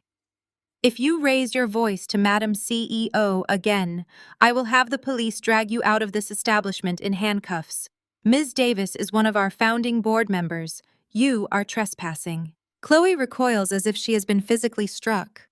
The words "Madam CEO" hit her like a freight train. She looks at Julian, then at me, then at the heavy metal card. The reality is trying to crack through her delusional shell, but she refuses to let it in. Trevor is completely silent. The arrogant, condescending man who snapped his fingers in my face 2 minutes ago looks like a terrified child. My mother, however, is not looking at the card. Yvonne is glaring at me with a hatred so deep and toxic, it practically radiates off her skin. She realizes what just happened. She realizes that her golden son-in-law was just publicly humiliated by the daughter she threw away like trash. "Leave the dining room," Julian commands them, gesturing toward the heavy oak doors. "Now." Trevor turns and speed walks toward the exit, his head down, utterly defeated. Chloe follows him, her face flushed dark red with extreme embarrassment. My mother waits a second longer. She matches my gaze, her eyes burning with pure venom before she turns and marches out into the lobby. I pick up my card from the tray. I thank Julian for his excellent service. I smoothly slide the card back into my jacket pocket. I am not done with them yet. The trap is perfectly set, but I need to make sure they walk directly into the jaws of it. I slowly follow their path out of the dining room, stepping through the heavy oak doors and into the quiet, marble-floored lobby of the club. My mother is waiting for me right by the coat check. Chloe and Trevor are standing near the exit, whispering frantically to each other, but Yvonne has planted herself directly in my path. She steps into my personal space, completely abandoning any pretense of upper-class grace. Her face is twisted into a mask of pure malice. "You think you are so clever," Yvonne hisses at me. Her voice is low, shaking with uncontrollable rage at the public humiliation she just endured. "You think because you found some rich man to bankroll you or scammed your way into a fancy job that you can humiliate this family. You ruined Trevor's networking meeting. You embarrassed me in front of these people." I look down at her. "You embarrassed yourself, Mom. You hitched your entire identity to a broke, fraudulent man who cannot even afford a glass of sparkling water." Yvonne's eyes narrow into dangerous slits. She thinks she still holds the power. She thinks I am still the terrified 22-year-old girl she used as a financial shield. "You are going to pay for what you did today, Kendra," my mother threatens, leaning in closer. "You owe this family. If you have access to that kind of credit, you are going to share it. I will go to the bank tomorrow. I will take out a new line of credit in your name. I will drain every cent you have to fund Trevor's business. You are my daughter and I own your future. You will fund your sister's lifestyle or I will ruin you." I smile. It is a cold, terrifying smile that makes my mother hesitate. I am not shrinking away from her. I am leaning in. I am letting her know that she has just stepped onto a battlefield she cannot possibly survive. I step into my mother's personal space, entirely invading the physical boundary she has always used to intimidate me. I do not shrink back. I am taller than her now, and wearing my tailored charcoal suit, I tower over her crumbling facade. The scent of her heavy, outdated floral perfume fills the narrow space between us, but it no longer smells like authority. It smells like sheer desperation. "You think you can threaten me with my own identity?" I say, keeping my voice pitched at a dangerously low volume. Yvonne juts her chin forward, trying to summon the matriarchal terror she used to rule our household. "I am your mother," she spits her eyes wide and manic. "I brought you into this world. I know your social security number by heart. I have all your original documents in my safe at home. If you do not transfer funds to Trevor by the time the banks open tomorrow, I will ruin whatever little life you have scraped together. I will open a dozen lines of credit. I will take out personal loans. I will bleed your name dry to save this family, and you will spend the next 20 years paying for the disrespect you showed us today." Chloe steps up behind her mother, emboldened by the threat. "You heard her, Kendra. You better do what she says, or you are going to be completely bankrupt." I let out a slow, steady breath. The absolute delusion is almost tragic. They are clinging to the playbook of 10 years ago, completely oblivious to the fact that I tore that playbook up and burned it the day I left their house. "Try it," I say. My mother blinks, the sheer defiance in my two words disrupting her momentum. "What did you say?" I lean down, bringing my face mere inches from hers. "I said try it. I dare you. Go home. Open your little metal safe. Pull out my old documents and try to run my credit." Yvonne's mouth tightens into a thin, furious line, but I do not let her speak. I keep going, driving the final nail into the coffin of her financial control over me. I put a hard, permanent freeze on my social security number 10 years ago. I tell her, watching the color rapidly drain from her cheeks. "The exact day I discovered you stole my identity to pay for Chloe's wedding, I walked into a federal building. I sat down with a fraud investigator, and I locked my identity behind a biometric wall. No bank, no lender, no credit card company on the face of this earth can authorize a single penny under my name without my physical presence and my direct verbal authorization. Chloe lets out a sharp gasp. Trevor, who has been hovering by the coat check, goes completely rigid. If you try to run my credit tomorrow morning, I continue, my voice sharp and relentless. The system will not just decline the application. It will immediately trigger a silent high-priority alert to my personal legal team and the Federal Fraud Division. The FBI will be at your front door before you even finish brewing your morning coffee. And this time, I will not quietly pay off the debt to protect you. This time, I will hand them the security footage from the bank and watch them put you in handcuffs. Yvonne physically shrinks. The absolute certainty in my voice shatters the last remaining illusion of her power. She is a woman who has spent her entire life controlling her daughters through financial manipulation and emotional terror, and she just realized she has absolutely zero ammunition left. Her hands begin to tremble. She looks at Chloe, but Chloe is staring at the marble floor, completely paralyzed by the realization that they have lost their final safety net. "You are a monster," Yvonne whispers, her voice cracking under the weight of her defeat. "No, Mom," I reply smoothly. "I am just a very good student. I learned exactly how ruthless the world can be by watching you. Now get out of my club." I turn my back on them and gesture to Julian, the general manager, who has been standing a respectful distance away, flanked by two imposing security guards. Julian nods sharply. He steps forward and extends his arm toward the heavy mahogany exit doors. "It is time for you to leave," Julian says, his tone leaving absolutely no room for negotiation. Trevor does not say a word. The arrogant, condescending man who snapped his fingers at me in the dining room is entirely gone. He grabs Chloe by the elbow and practically drags her toward the exit.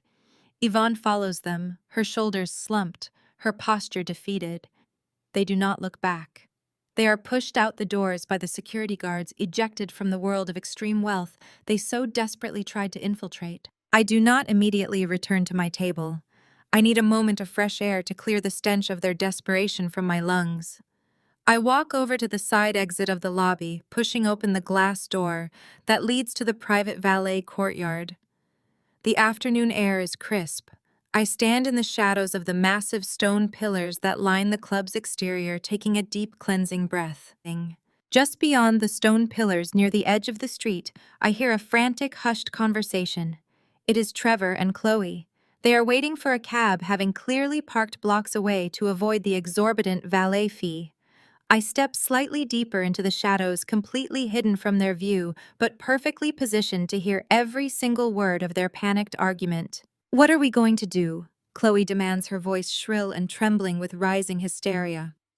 "My mother cannot get us the money. Kendra completely locked her out. The bank is taking the house next week. Trevor, you promised me this was handled.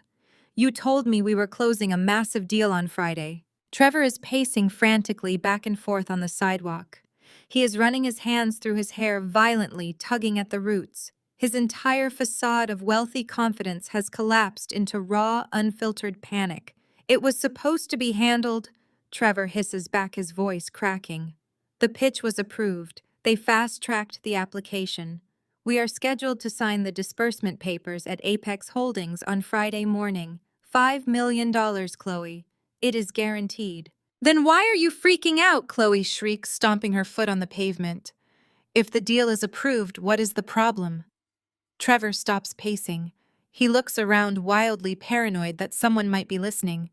He grabs Chloe by the shoulders and pulls her close, dropping his voice to a desperate, ragged whisper. "Because of the collateral, Chloe. Because of the guarantor's signature." Chloe shakes her head, clearly not grasping the severity of the situation. "You used my mom's house. You said she agreed to it." Trevor lets out a dry, hacking laugh that sounds completely deranged. "Your mother's house is in active foreclosure. It is completely underwater. I could not use that as the primary guarantee for a $5 million commercial bridge loan. The underwriters would have laughed me out of the building. I needed a co-signer with perfect credit and massive liquid assets to push the application through the automated screening phase." Chloe goes completely still. "What did you do, Trevor?" Trevor swallows hard. I can hear the absolute terror vibrating in his vocal cords. I used Kendra, he whispers. Chloe gasps, clapping her hand over her mouth. I forged her signature. Trevor confesses the words tumbling out of him in a panicked rush. I used her social security number from an old tax document your mother had in her desk. I listed Kendra as the primary financial guarantor on the Apex Holdings loan application. I thought I could just secure the $5 million, pay off the debts, and quietly remove her name from the file before anyone noticed. But you just heard her inside. She has a biometric lock on her identity. She said if anyone runs her credit, the FBI gets notified immediately. Trevor begins to hyperventilate, stepping back from Chloe and staring at his trembling hands. If Apex Holdings runs a final compliance check on Friday before we sign the papers, the system is going to flag the forgery. They are going to know I faked the signature. They are going to call the federal authorities. Chloe, I am going to go to prison for wire fraud. I stand in the shadows of the stone pillar, my heart pounding with a slow, rhythmic, terrifying power. I press my back against the cold stone, a slow, razor-sharp smile spreading across my face. Trevor thinks his biggest problem is that the compliance team at Apex Holdings might catch his forgery. He thinks he is walking into a standard corporate boardroom on Friday to face a group of anonymous underwriters. He is terrified of a faceless banking institution running a credit check. What Trevor does not know is that Apex Holdings is not a faceless institution. What Trevor does not know is that the bank he submitted his fraudulent forged loan application to is wholly and entirely owned by me. He is not going to face a team of underwriters on Friday morning. He is going to walk into the executive boardroom on the top floor of my tower, and he is going to look directly into the eyes of the woman he just tried to destroy. I hold all the cards, I hold the forged documents, and I hold the keys to his absolute destruction. I pull my phone from my pocket and send a single text message to my chief legal officer, Malik. Prepare the federal fraud documentation for Friday morning. No mercy. I slide the phone back into my pocket, step out of the shadows, and walk back into the Obsidian Club to finish my wine. Friday is going to be spectacular. Friday morning arrives with the sharp, blinding clarity of a drawn blade. I am sitting behind my desk on the 50th floor of the Apex Holdings Tower. My office is perfectly silent, insulated by heavy, soundproof glass that blocks out the chaotic roar of the Atlanta streets far below. My desk is entirely clear except for a single bone-white espresso cup and the thick red flagged folder containing Trevor's forged loan application. I reach out and tap the screen of my secure tablet. I bypass the standard corporate dashboard and bring up the live high-definition security feed from the ground floor lobby. Right on time at 9:45 in the morning, a black town car pulls up to the main glass entrance. I watch as the driver opens the door. Trevor steps out onto the pavement first. He is wearing a double-breasted navy blue suit that is tailored just poorly enough around the shoulders to reveal it was bought off the rack at a discount department store. He aggressively adjusts his tie, puffing out his chest as if he owns the financial district. Chloe steps out next. She is clutching a bright orange handbag with a massive designer logo stamped across the front. The logo is slightly off-center, a dead giveaway of a cheap counterfeit. She is wearing towering heels and oversized sunglasses, completely failing to pull off the look of a wealthy socialite. And then comes my mother. Yvonne steps out of the vehicle wearing her Sunday best, a heavy wool coat, and a wide-brimmed hat. She looks up at the towering glass skyscraper, her face glowing with absolute unearned pride. I watch them walk through the revolving doors and into the grand lobby. I stare at my mother on the screen and I am instantly pulled back to a Tuesday afternoon 8 years ago. I had just landed my very first major consulting contract. It was a massive milestone for my small, struggling business, and I took my mother out to a nice lunch to celebrate. I was so proud. I handed her the signed agreement across the table. She barely even glanced at the paperwork. She slid it right back to me, took a sip of her water, and told me that a piece of paper means absolutely nothing until a real paycheck clears the bank.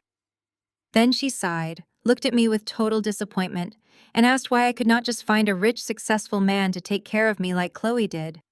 She diminished my greatest professional achievement without batting an eye. Today, she is walking into the epicenter of my achievements, utterly blind to the fact that I own the very building she is standing in. On the security feed, I watched Trevor march directly toward the main reception desk. The lobby of Apex Holdings is an intimidating, cavernous expanse of imported Italian marble and brushed steel. The receptionist, a poised young man named David, politely asks for their identification. Trevor visibly bristles at the request.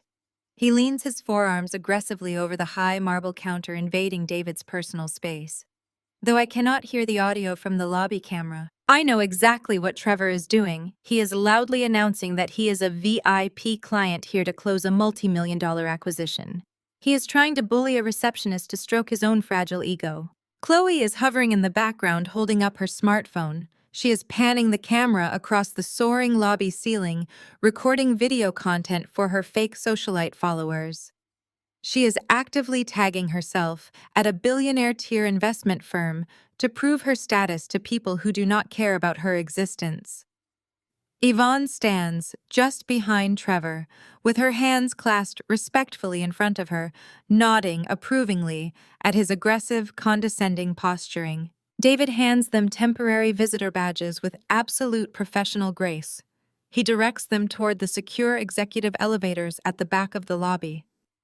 This specific bank of elevators requires biometric clearance to operate, but I have already programmed the security system to grant their temporary badges direct access to the top floor. The heavy steel doors slide shut on the lobby feed. I immediately switch my monitor to the camera positioned inside the elevator cabin. Trevor is staring at his reflection in the mirrored walls, fixing his hair. He turns and says something animated to my mother. He claps his hands together, pointing upward. He thinks he has won. He thinks he has successfully stolen my identity, scammed a corporate giant, and secured the cash to save his pathetic reputation. He believes he is a financial genius. The elevator bell chimes, softly announcing their arrival on the 50th floor. The doors glide smoothly open. My executive assistant Jasmine is waiting for them right in the center of the private reception atrium. Jasmine is wearing a sharp-tailored navy suit. She projects an aura of absolute corporate authority. I switch on the audio feed for the executive atrium. "Good morning," Jasmine says smoothly, her voice echoing slightly in the large open space. "Mr. Trevor, I presume. We have been expecting you." Trevor steps out of the elevator and immediately attempts to assert dominance. "You must be the assistant," Trevor says, his voice dripping with condescension. He does not offer to shake her hand. He treats her exactly the way he treats all service workers. "Let the board know I am here. We have a tight schedule today, and I want to get the disbursement papers signed before lunch. I have a lot of structural changes I am planning to pitch to your executives to really turn this firm around." Jasmine does not flinch. She does not let her expression shift even a fraction of an inch. Yvonne steps forward, offering Jasmine a tight plastic smile that does not reach her eyes. He is the founder of a very lucrative technology startup. Yvonne tells Jasmine, using the slow, deliberate tone of someone speaking to a child who needs to be educated on Trevor's immense importance. "We are keeping the wealth in the family. I am his mother-in-law here to witness the signing. You have a lovely little office here, dear. Very clean." Chloe taps her foot impatiently against the hardwood floor. "Just take us to the boardroom," she snaps, crossing her arms. "My husband does not like to be kept waiting." Jasmine offers a polite, chilling smile. "Right this way. The CEO is waiting for you in the main boardroom." Trevor puffs out his chest so far the buttons on his cheap suit look like they might pop off. Hearing that the CEO is personally handling his loan application strokes his monumental ego perfectly. He completely misses the blazing red flags. He thinks his fake lifestyle management app is so brilliant that the head of a multi-billion-dollar acquisition firm dropped everything just to meet him in person. Jasmine turns on her heel and leads them down the long, silent executive corridor. The walls are lined with modern art and sound-absorbing acoustic paneling. Their footsteps are the only sound. Trevor is literally strutting down the hallway. He reaches down and adjusts his shirt cuffs. Chloe quickly links her arm through his, projecting the curated image of a powerful corporate power couple. Yvonne trails just one step behind them, her chin tilted high, fully prepared to bathe in the glory of her golden son-in-law's massive financial triumph. They reach the end of the corridor. Jasmine stops in front of the massive solid oak double doors of the main boardroom. She places her hand on the brushed steel handles. She turns her head and looks directly into Trevor's eyes. "The CEO has reviewed your entire file," Jasmine says, her tone perfectly flat. "She has reviewed your collateral, and she has personally verified your guarantor signatures. She is extremely eager to discuss the details of your application today." Trevor beams. His greedy, arrogant smile stretches from ear to ear. "I bet she is," he says, adjusting his tie one last time. "Open the doors." Jasmine pushes the heavy oak doors open. The boardroom is completely flooded with natural light from the panoramic windows that overlook the entire Atlanta skyline. The long, polished mahogany table gleams brightly beneath a modern minimalist chandelier. The room is vast, expensive, and intimidating. Trevor walks into the room first. The wide, charismatic, practiced smile is plastered firmly across his face. Chloe and Yvonne follow right on his heels, their faces glowing with pure, unadulterated anticipation of the wealth they are about to receive. Their smiles hold for exactly 2 seconds. Trevor stops dead in his tracks. Chloe bumps into his back. Yvonne gasps quietly. Their eyes travel the entire 50-foot length of the mahogany table. At the very head of the table, framed by the towering city skyline behind me, I am sitting in a high-backed black leather executive chair. I am wearing a stark white custom-tailored designer suit. My legs are crossed. I am holding my delicate bone-white espresso cup in my right hand.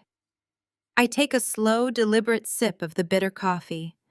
I lower the cup and rest it gently on the matching saucer without making a single sound. I look directly down the length of the table into Trevor's eyes. The arrogant smile instantly vanishes from his face, replaced by a look of sheer paralyzing terror. The sharp clink of my espresso cup being placed against its matching bone-white saucer echoes through the cavernous boardroom like a gunshot. Trevor is utterly paralyzed. His expensive Italian leather shoes might as well be cemented to the polished hardwood floor. He does not move. He does not breathe. He just stares at me sitting at the head of the 50-foot mahogany table, bathed in the morning sunlight pouring through the panoramic windows.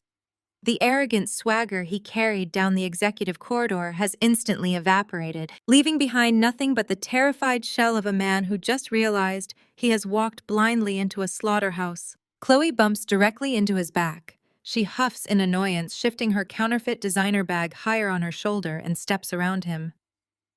She sweeps her gaze across the massive, intimidating room, expecting to see a team of older, easily manipulated venture capitalists, ready to hand her husband a fortune. Instead, her eyes land on me. Her jaw physically drops. Her mouth forms a perfect, silent circle of shock. My mother is the last to step through the heavy oak doors. Yvonne is too busy smoothing the wrinkles from her wool coat and checking her reflection in the glass wall to notice the absolute disaster unfolding in front of her. She steps around Chloe, painting a bright, thoroughly fake high society smile across her face, preparing to dazzle the corporate executives. Then she sees me. The fake smile shatters into a million jagged pieces. For a split second, sheer confusion washes over her features. She cannot comprehend why her disgraced, banished daughter is sitting in the most powerful chair in a billionaire-tier investment firm. Her mind simply refuses to process the visual information.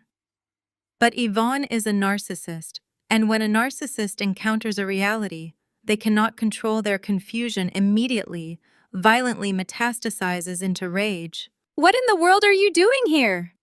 Yvonne screeches, her shrill voice slicing through the sophisticated silence of the boardroom. I do not answer her. I lean back in my high-backed black leather executive chair. I cross my legs, resting my hands comfortably in my lap. I project absolute, unshakable stillness. Yvonne marches 3 steps into the room, pointing a shaking manicured finger directly at my face. "You followed us. You actually followed us to Trevor's most important business meeting just to cause a scene. You are completely unhinged, Kendra. Chloe shakes off her initial shock and immediately jumps onto our mother's toxic bandwagon. Her entitlement surges back to the surface, completely blinding her to the danger in the room. Get out of that chair right now! Chloe snaps, stomping her high heel against the floor. Did you bribe a janitor to let you up here? You are going to ruin Trevor's acquisition. He is meeting with the senior executives of Apex Holdings today. Get out of that chair before they walk in and see you acting like a psychopath. Yvonne whips her head around and glares at my executive assistant Jasmine, who is standing quietly by the open doors. You, Yvonne barks, snapping her fingers aggressively at Jasmine. Call your building security right this instant. My daughter is severely mentally ill. She has severe boundary issues, and she has been stalking my son-in-law because she is insanely jealous of his financial success. Have her arrested for trespassing before she ruins this multi-million-dollar deal. Jasmine does not blink. She does not reach for her phone. She simply stares at my mother with a look of profound, chilling indifference. Trevor finally finds his voice, but it is not the booming, confident tone he used to belittle me at Sunday dinner. It is a weak, breathy squeak that barely makes it past his vocal cords. Chloe. Trevor gasps, grabbing his wife by the arm and pulling her back a step. Shut up. Just shut up. Chloe rips her arm away, looking at her husband as if he has lost his mind. What is wrong with you? She demands. Tell her to leave Trevor. Assert yourself. You are about to close a $5 million deal. Do not let her ruin your moment. Trevor cannot assert himself. He is hyperventilating. His eyes dart frantically around the room, taking in the custom white designer suit I am wearing, the absolute calm of my posture, and the heavy red-flagged folder resting dead center on the mahogany table. His brain is frantically connecting the dots. He is flashing back to the Obsidian Club. He is remembering the solid metal black card I dropped onto the silver tray. He is remembering the general manager of the most exclusive club in the city threatening to have Chloe arrested for raising her voice to a founding board member. The horrific, crushing reality is finally breaking through his delusion. Before Trevor can try to formulate an apology, the heavy oak doors swing open wider behind them. Malik steps into the boardroom. He is a tall, incredibly imposing black man, wearing a flawlessly tailored dark suit. He exudes the kind of lethal, quiet power that commands absolute respect in any room he enters. He is carrying the thick, premium cardstock folder containing Trevor's forged loan application. Yvonne spins around at the sound of the doors. She sees Malik and instantly assumes he is the high-level executive they are here to meet. She switches tactics with whiplash-inducing speed. The screaming banshee vanishes, replaced instantly by the sickly sweet, fawning suburban socialite she has spent decades pretending to be. "Oh, thank goodness you are here," Yvonne says, stepping directly into Malik's path and extending her hand with a practiced, charming smile. "I am so terribly sorry about this disturbance. My son-in-law Trevor is your 10 o'clock appointment. We are here to sign the $5 million disbursement papers. Please excuse the woman sitting at your table. She is my estranged daughter. She has serious jealousy issues and snuck into your building to sabotage us. Please have security remove her so we can begin the signing." Malik does not slow his pace. He does not look at my mother. He does not acknowledge her extended hand or her desperate, cloying smile. He treats her with the exact same level of invisibility that she subjected me to for 32 years. He walks right past her, as if she is nothing more than empty air. His broad shoulders brush past Trevor, who physically shrinks back against the glass wall as if Malik is made of fire. Malik approaches the head of the massive mahogany table. He stops right next to my chair. The entire room goes dead silent. The air becomes so thick and heavy you could cut it with a knife. Malik bows his head slightly, a gesture of profound professional respect. He places the thick, red-flagged folder directly in front of me, perfectly aligning the edges with the corner of my desk blotter. "Madam CEO," Malik says. His deep, resonant voice echoes off the glass walls, carrying absolute authority. "The fraud division has prepared the documents exactly as you requested. The trap is secured." Trevor's knees physically buckle. He drops a few inches, his hands flying out to catch the edge of the mahogany table to stop himself from collapsing entirely onto the floor. The remaining color drains from his face so rapidly his skin takes on a sickly translucent gray hue. He stares at the red-flagged folder sitting in front of me. He knows exactly what is inside that folder. He knows his forged signature is resting beneath my fingertips. He realizes in one blinding flash of terror that I did not just catch him committing a federal crime. I orchestrated his arrival so I could watch him hang himself. Chloe stands frozen like a statue. Her eyes dart frantically between Malik, the red-flagged folder, and the calm, unbothered expression on my face. Her brain is violently glitching, entirely unable to process the words she just heard. The reality that her younger sister, the woman she mocked, belittled, and demanded car keys from, is the supreme authority in this skyscraper is too massive for her entitled mind to compute. CEO, Chloe stammers. The word slips from her lips like a foreign language she does not understand. She looks at Trevor, waiting for him to correct the situation, waiting for him to explain the joke. But Trevor is clutching the edge of the table, struggling to draw oxygen into his lungs. Yvonne looks as though she has been struck by lightning.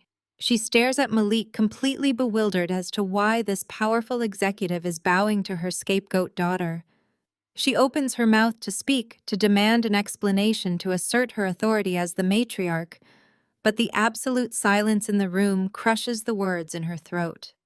She is standing in the very center of my empire, and she finally realizes that she has absolutely no power here. I place my hand flat on the thick cardstock folder.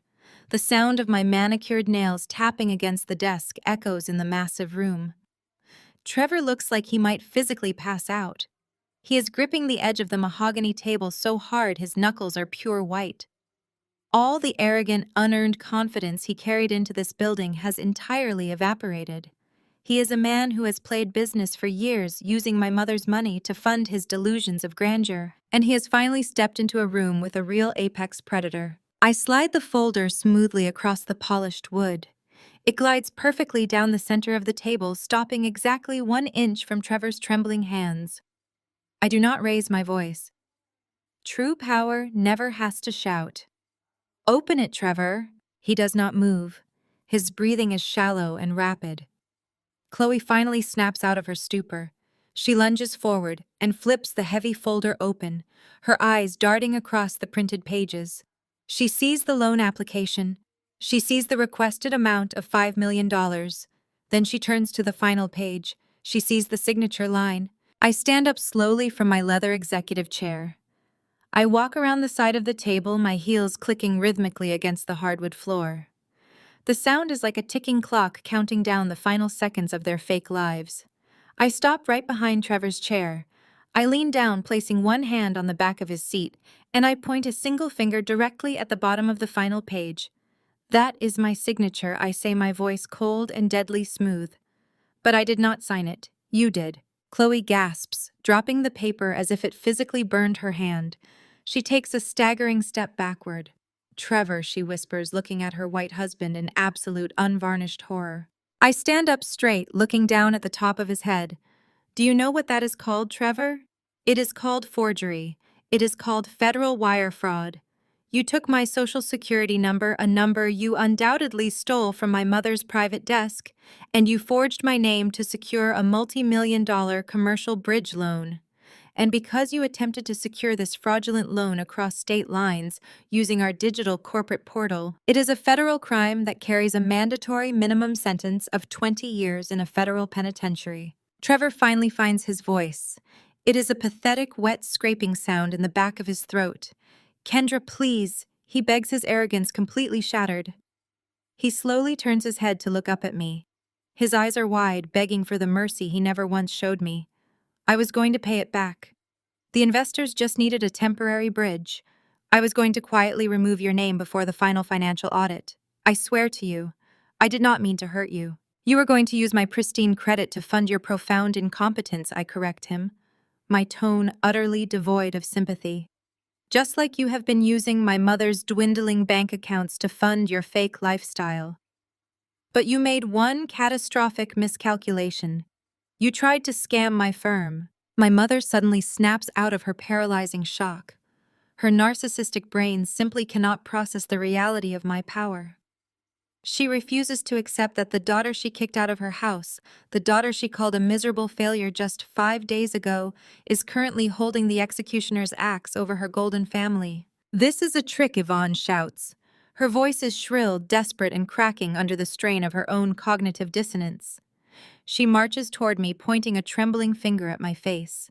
"You are not a CEO. You are a low-level IT contractor. You hacked into their system to print these papers. You stole company resources to set up this elaborate prank. You are trying to sabotage your brother-in-law because you are insanely jealous of his success." I turn to look at her. The absolute depth of her delusion is breathtaking. She would rather believe I committed a massive cybercrime than accept that I am simply more successful than the man she chose over her own blood. "Mom, look around you," I say, gesturing to the massive boardroom, the panoramic skyline views, and the expensive art on the walls. "Do you really think a low-level freelance contractor commands the chief legal officer of a billion-dollar firm?" Malik steps forward, his massive frame positioned protectively near me. "Madam CEO, shall I have building security escort them to the authorities now?" Malik asks. His deep voice rumbles through the room, carrying the weight of immediate, devastating legal action. "Not yet, Malik," I say, holding up a hand to stop him. "Let them hear the rest of it." I walk back to the head of the table. I look at Trevor, who is now openly weeping, wiping tears of terror from his face with the sleeve of his cheap department store suit. "You came here begging for a bailout, Trevor," I say, resting my hands on the cool marble edge of the table. "But I do not do bailouts. I do acquisitions." I pick up a separate, much thinner folder that Jasmine had placed on my desk earlier this morning. I toss it effortlessly onto the table. It lands right on top of Trevor's forged application with a heavy smack. "You tried to use the family estate as collateral for this loan." I continue, watching my mother's face tighten with renewed panic. "But you cannot use a house that is already in active foreclosure. That was your second act of severe federal fraud. You see, when my acquisitions team flagged your fraudulent application, I took a very close look at your collateral. I saw that the bank was preparing to auction my mother's house by the end of the month to recoup her massive unpaid debts." Yvonne goes completely pale. She clutches her vintage pearl necklace, her eyes darting nervously toward Chloe, who looks equally terrified. The secret shame of their financial ruin has been dragged into the bright sunlight of my boardroom. "So I made a phone call," I say, smiling. A razor-sharp, terrifying smile. "2 days ago, Apex Holdings purchased the distressed debt portfolio from your primary lender. We paid cash. We own the paper. I legally bought the debt on your house, Mom. I am your bank now." The room erupts into absolute chaos. Chloe screams, accusing me of stealing their inheritance completely, ignoring the fact that her husband just tried to steal my identity. Trevor puts his head between his knees, hyperventilating so loudly it echoes in the room. Yvonne completely loses whatever shred of sanity she has left. The sheer crushing humiliation of realizing that her entire financial existence is now completely and entirely controlled by the daughter she despises breaks her mind. "It is a lie!" Yvonne shrieks, her voice echoing violently off the glass walls. She slams her hands down on the mahogany table, her perfectly manicured nails clicking against the wood. "It is all a lie. You do not own this company. You do not own my house. You are just a figurehead. You are a secretary playing dress-up. Some rich man hired you to sit in that chair and look pretty." I just watch her unravel. Her refusal to accept my success is the exact reason I will feel absolutely no guilt when I strip everything from her.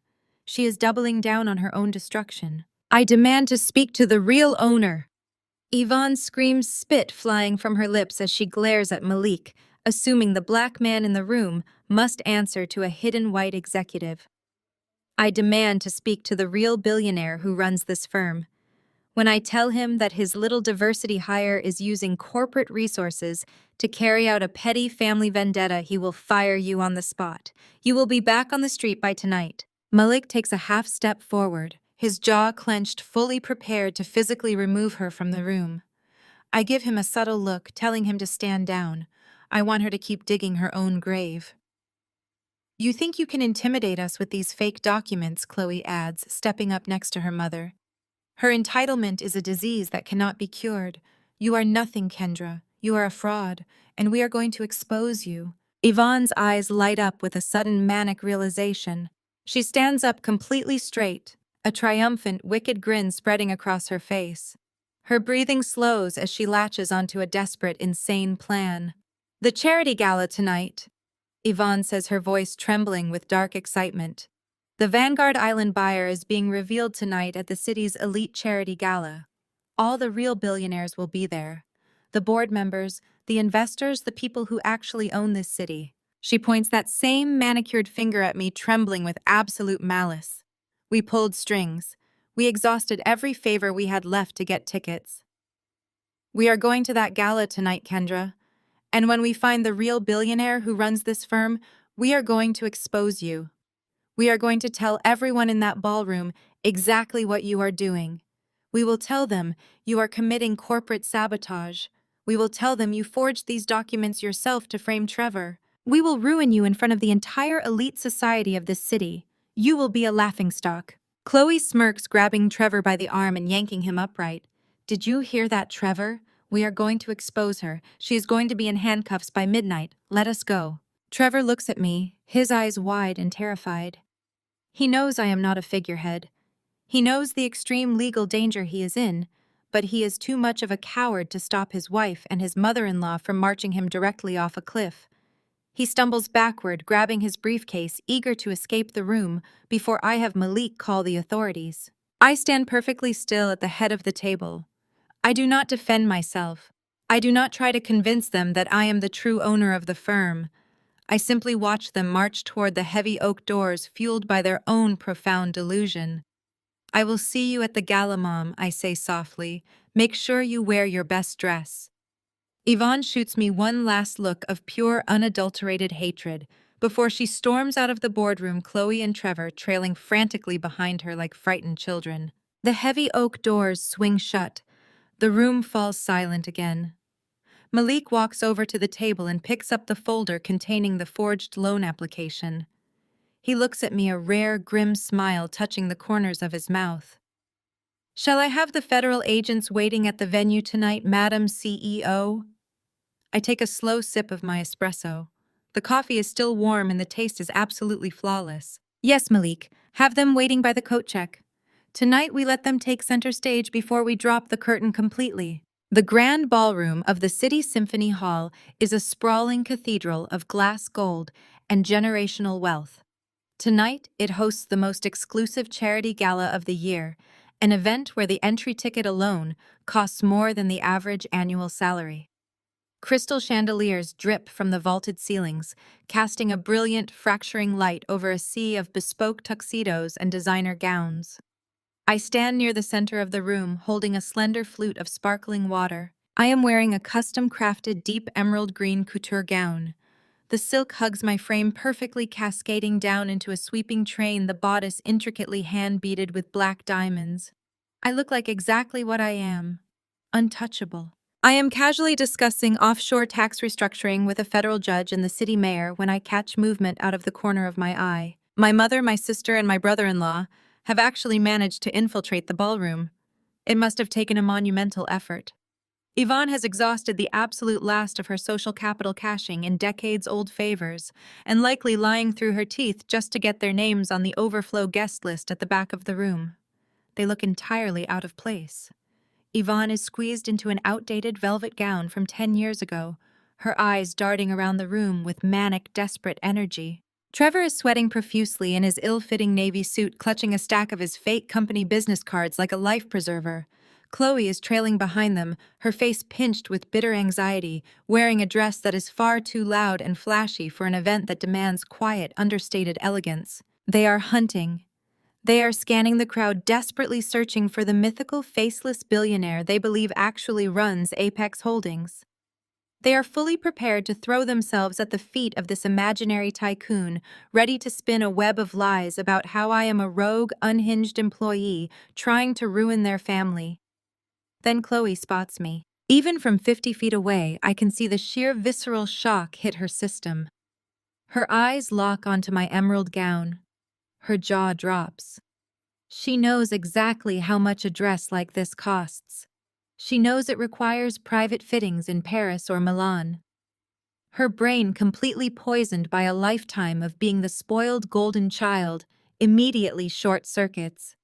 She cannot process the reality that the sister she deemed socially unfit, the sister she mocked and demanded car keys from just 5 days ago, is standing in the absolute epicenter of high society looking like royalty. Her shock instantly boils over into pure rabid jealousy. Chloe cannot stand it. She physically cannot endure the sight of me occupying a space she believes belongs exclusively to her. I watch as Chloe grabs Trevor by the arm, violently shaking him and pointing in my direction. Trevor turns and all the color drains from his face. Yvonne sees me next and her features contort with an ugly, venomous rage. They do not see a CEO.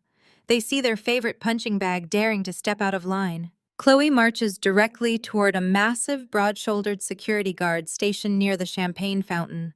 She taps him aggressively on the shoulder. I can read her lips from across the room. She is pointing at me, her face flushed with indignant fury. She is telling the guard that I am a fraud. She is telling him that I am an uninvited crasher, a mentally unstable woman who broke into the venue. She is literally accusing me of stealing the custom couture dress right off my back. The security guard frowns, his posture stiffening as he assesses the situation.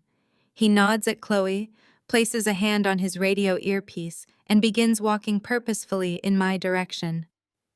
Chloe follows a few steps behind him, a smug, victorious smirk spreading across her face. Yvonne and Trevor hurry to catch up, positioning themselves to watch my ultimate public humiliation. They are ready to watch me get dragged out of the symphony hall in front of the mayor and the financial elite. The guard stops 3 feet away from me. "Excuse me, ma'am." He begins, his voice low and serious. "I need to ask you to step into the hallway to verify your credentials. We have received a report that you are not on the guest list." I do not blink. I do not look at the guard. I keep my eyes locked directly on Chloe, who is standing just behind his broad shoulder, vibrating with malicious joy. Before I can utter a single syllable, a sharp, piercing sound rings out through the massive ballroom. The host of the gala has just stepped up to the main podium and tapped the microphone. The high-pitched feedback instantly silences the string quartet playing in the corner. The low hum of 1,000 conversations cuts off immediately. The entire room goes dead silent, turning their collective attention to the stage. The security guard hesitates, looking over his shoulder toward the podium.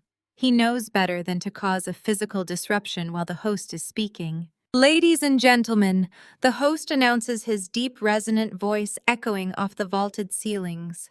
"We have reached the pinnacle of our evening. Tonight we celebrate a new era of philanthropy in our great city. We are deeply honored to introduce a visionary leader. This individual is not only our largest philanthropic donor tonight, but the financial world has been buzzing all day about her latest unprecedented acquisition." My mother is standing 10 feet away. I watch her eyes light up with pure, unadulterated greed. She nudges Trevor sharply in the ribs. "Get your cards ready, Trevor." Yvonne hisses in a harsh, desperate whisper. "Stand up straight. This is the billionaire. The second he comes down from that stage, you hand him your portfolio. We are going to expose Kendra and secure that $5 million loan right now." Trevor nods frantically, his hands shaking as he fumbles with his cheap business cards. He is sweating so much his collar is soaked. Chloe crosses her arms, shooting me a lethal glare, ready to watch my fake empire crumble to dust. "Please join me in welcoming the sole owner of Apex Holdings," the host booms through the speakers, "and the new owner of the Vanguard Island estate." The stage lights dim. A single blindingly bright spotlight cuts through the darkness of the grand ballroom. It sweeps over the crowd of elite billionaires, tracking rapidly across the sea of tuxedos and designer gowns. Yvonne holds her breath, craning her neck to see where the light will land. The spotlight stops moving. It hits me dead center. The brilliant white light illuminates my deep emerald gown, making the black diamonds stitched into the bodice spark and flash like shattered glass. I am standing perfectly still, holding my slender flute of water bathed in the absolute, undeniable glow of supreme power. The entire ballroom erupts. 500 of the most powerful people in the country break into a massive, thunderous standing ovation. The applause is deafening.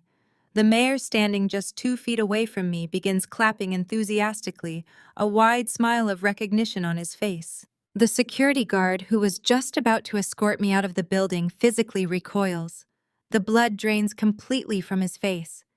He looks at his radio, looks at the spotlight shining directly on me, and then looks at Chloe with an expression of pure, unadulterated horror. He realizes he was seconds away from laying hands on the most powerful woman in the room. He immediately takes 3 large steps backward and bows his head respectfully, removing himself from my path entirely. I turn my attention to my family. Trevor drops his business cards. The small, cheap rectangles of cardstock scatter across the polished marble floor. His jaw is unhinged. He looks like a man who has just been handed a death sentence. Chloe is entirely frozen. Her smug, victorious smirk has been wiped away, replaced by a mask of sheer, paralyzing terror. She stares at the spotlight, then at me, then at the applauding crowd. Her brain cannot process the data. The sister she called socially unfit, the sister she claimed would embarrass her in front of wealthy people, is currently receiving a standing ovation from the absolute masters of the universe. Yvonne looks as though she has been physically struck by a freight train. Her eyes are wide and manic. Her chest heaves as she struggles to draw oxygen into her lungs. The billionaire she was planning to beg for mercy is not a faceless white man in a suit. The billionaire is the daughter she threw away like garbage. I take a slow, deliberate step forward. The crowd parts for me, creating a wide, clear path to the main stage. I walk directly toward Chloe. She shrinks back, her shoulders trembling, utterly terrified of what I might do. I stop right in front of her. I hold out my glass. "Hold this," I say, my voice a quiet, lethal command. Chloe is so thoroughly broken by the sheer magnitude of the moment that her hands act on their own. She reaches out and takes the glass from my hand. She stands there in her cheap counterfeit dress, holding my discarded glassware, like an obedient, terrified servant. I do not look at her again. I do not look at Trevor or my mother. I turn my back on them and walk gracefully up the carpeted stairs to the main stage. The spotlight follows my every move. The applause continues to roar until I reach the podium and place my hands lightly on the edges of the polished wood. The crowd settles. The silence that falls over the grand ballroom is absolute and electric. Hundreds of elite faces look up at me, hanging on my every move. I look out over the sea of people. I gaze past the front rows of federal judges and tech magnates. I look all the way to the back of the room near the coat check, where my family is standing completely paralyzed in the shadows. Their faces are ghost white. They look small, pathetic, and entirely broken. "Thank you." I begin, my voice carrying smoothly and powerfully through the state-of-the-art sound system. "It is a profound honor to be standing here tonight." I pause, letting the resonance of my voice settle over the room. I keep my eyes locked dead on my mother. Yvonne is gripping the back of a nearby chair just to keep herself standing upright. When you achieve a milestone of this magnitude, I continue my tone conversational, but laced with absolute steel. People always ask how you found the motivation to succeed. They ask who inspired you to push beyond your limits. Tonight, as I finalize the acquisition of the Vanguard Island estate, I want to take a moment to answer that question. The room is completely captivated. No one moves, no one breathes. "I would like to dedicate my success tonight to my mother," I say smoothly. Yvonne jolts. A confused, desperate flicker of hope sparks in her eyes. Her narcissistic brain tries to desperately cling to the idea that I am going to praise her, that I am going to elevate her in front of this elite crowd. She actually stands a little taller, preparing to be recognized. "Last Sunday night," I say, my voice dropping an octave, echoing coldly through the massive hall. "My mother looked me directly in the eyes and kicked me out of her house. She demanded I surrender my car and my home to fund a fraudulent business venture for her son-in-law. And when I refused, she screamed at me to get out. She reminded me very clearly that failures do not belong under her roof. The silence in the ballroom turns sharp and heavy. The elite crowd shifts uncomfortably, realizing this is not a standard, polite dedication. This is a public execution. I let a slow, razor-sharp smile spread across my face. I leaned slightly closer to the microphone. She was absolutely right, I say, the words cutting through the air like a blade. I do not belong in that house. I belong in a castle. The applause roaring through the grand ballroom is deafening. Billionaires, federal judges, and tech magnates are on their feet, their cheers echoing off the vaulted glass ceilings. I step away from the podium. I do not rush. I walk down the carpeted stairs of the stage with the slow, measured grace of a woman who has just conquered the world. The blinding spotlight follows me all the way to the floor, bathing my emerald green gown in brilliant white light. The elite crowd parts for me, instantly creating a wide path of sheer respect. Then the disruption hits. My mother breaks through the front row of attendees. Yvonne shoves past a prominent venture capitalist, completely ignoring the shocked and offended look she's receiving. Her face is a masterclass in rapid narcissistic calculation. The venomous rage she harbored just 10 minutes ago has vanished completely. In its place is a mask of desperate, frantic joy. She is forcing tears to well up in her eyes. She holds her arms wide open, rushing toward me as if she is the proudest parent on the face of the earth. "Kendra, my beautiful baby girl!" Yvonne shouts over the fading applause. She tries to close the distance between us, preparing to wrap me in a highly public, entirely fabricated embrace. "I knew you could do it. We always knew you had this genius inside you." I do not step backward. I simply raise my hand, a gesture so flat and authoritative that she physically halts in her tracks. Her arms drop awkwardly to her sides. She looks around frantically, acutely aware that the wealthiest people in the city are watching her every move. She lowers her voice, leaning in with a frantic, breathy whisper. "We had to be tough on you, Kendra," my mother pleads, her eyes darting wildly. "We pushed you because we wanted to make you strong. We made you independent. And look at you now. You are brilliant. You have all this power. You can fix everything. You have to save the family home from the bank.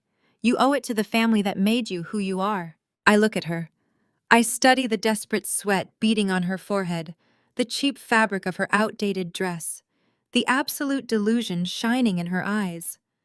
She genuinely believes she can rewrite 32 years of emotional abuse in 10 seconds by pretending it was some sort of tough love coaching strategy. She thinks my billionaire status is a joint family asset. I do not raise my voice. I do not show a single ounce of emotion. I simply raise my right hand and snap my fingers. The sharp sound cuts perfectly through the ambient noise of the ballroom. Malik steps forward immediately, his massive frame smoothly blocking my mother from taking another step toward me.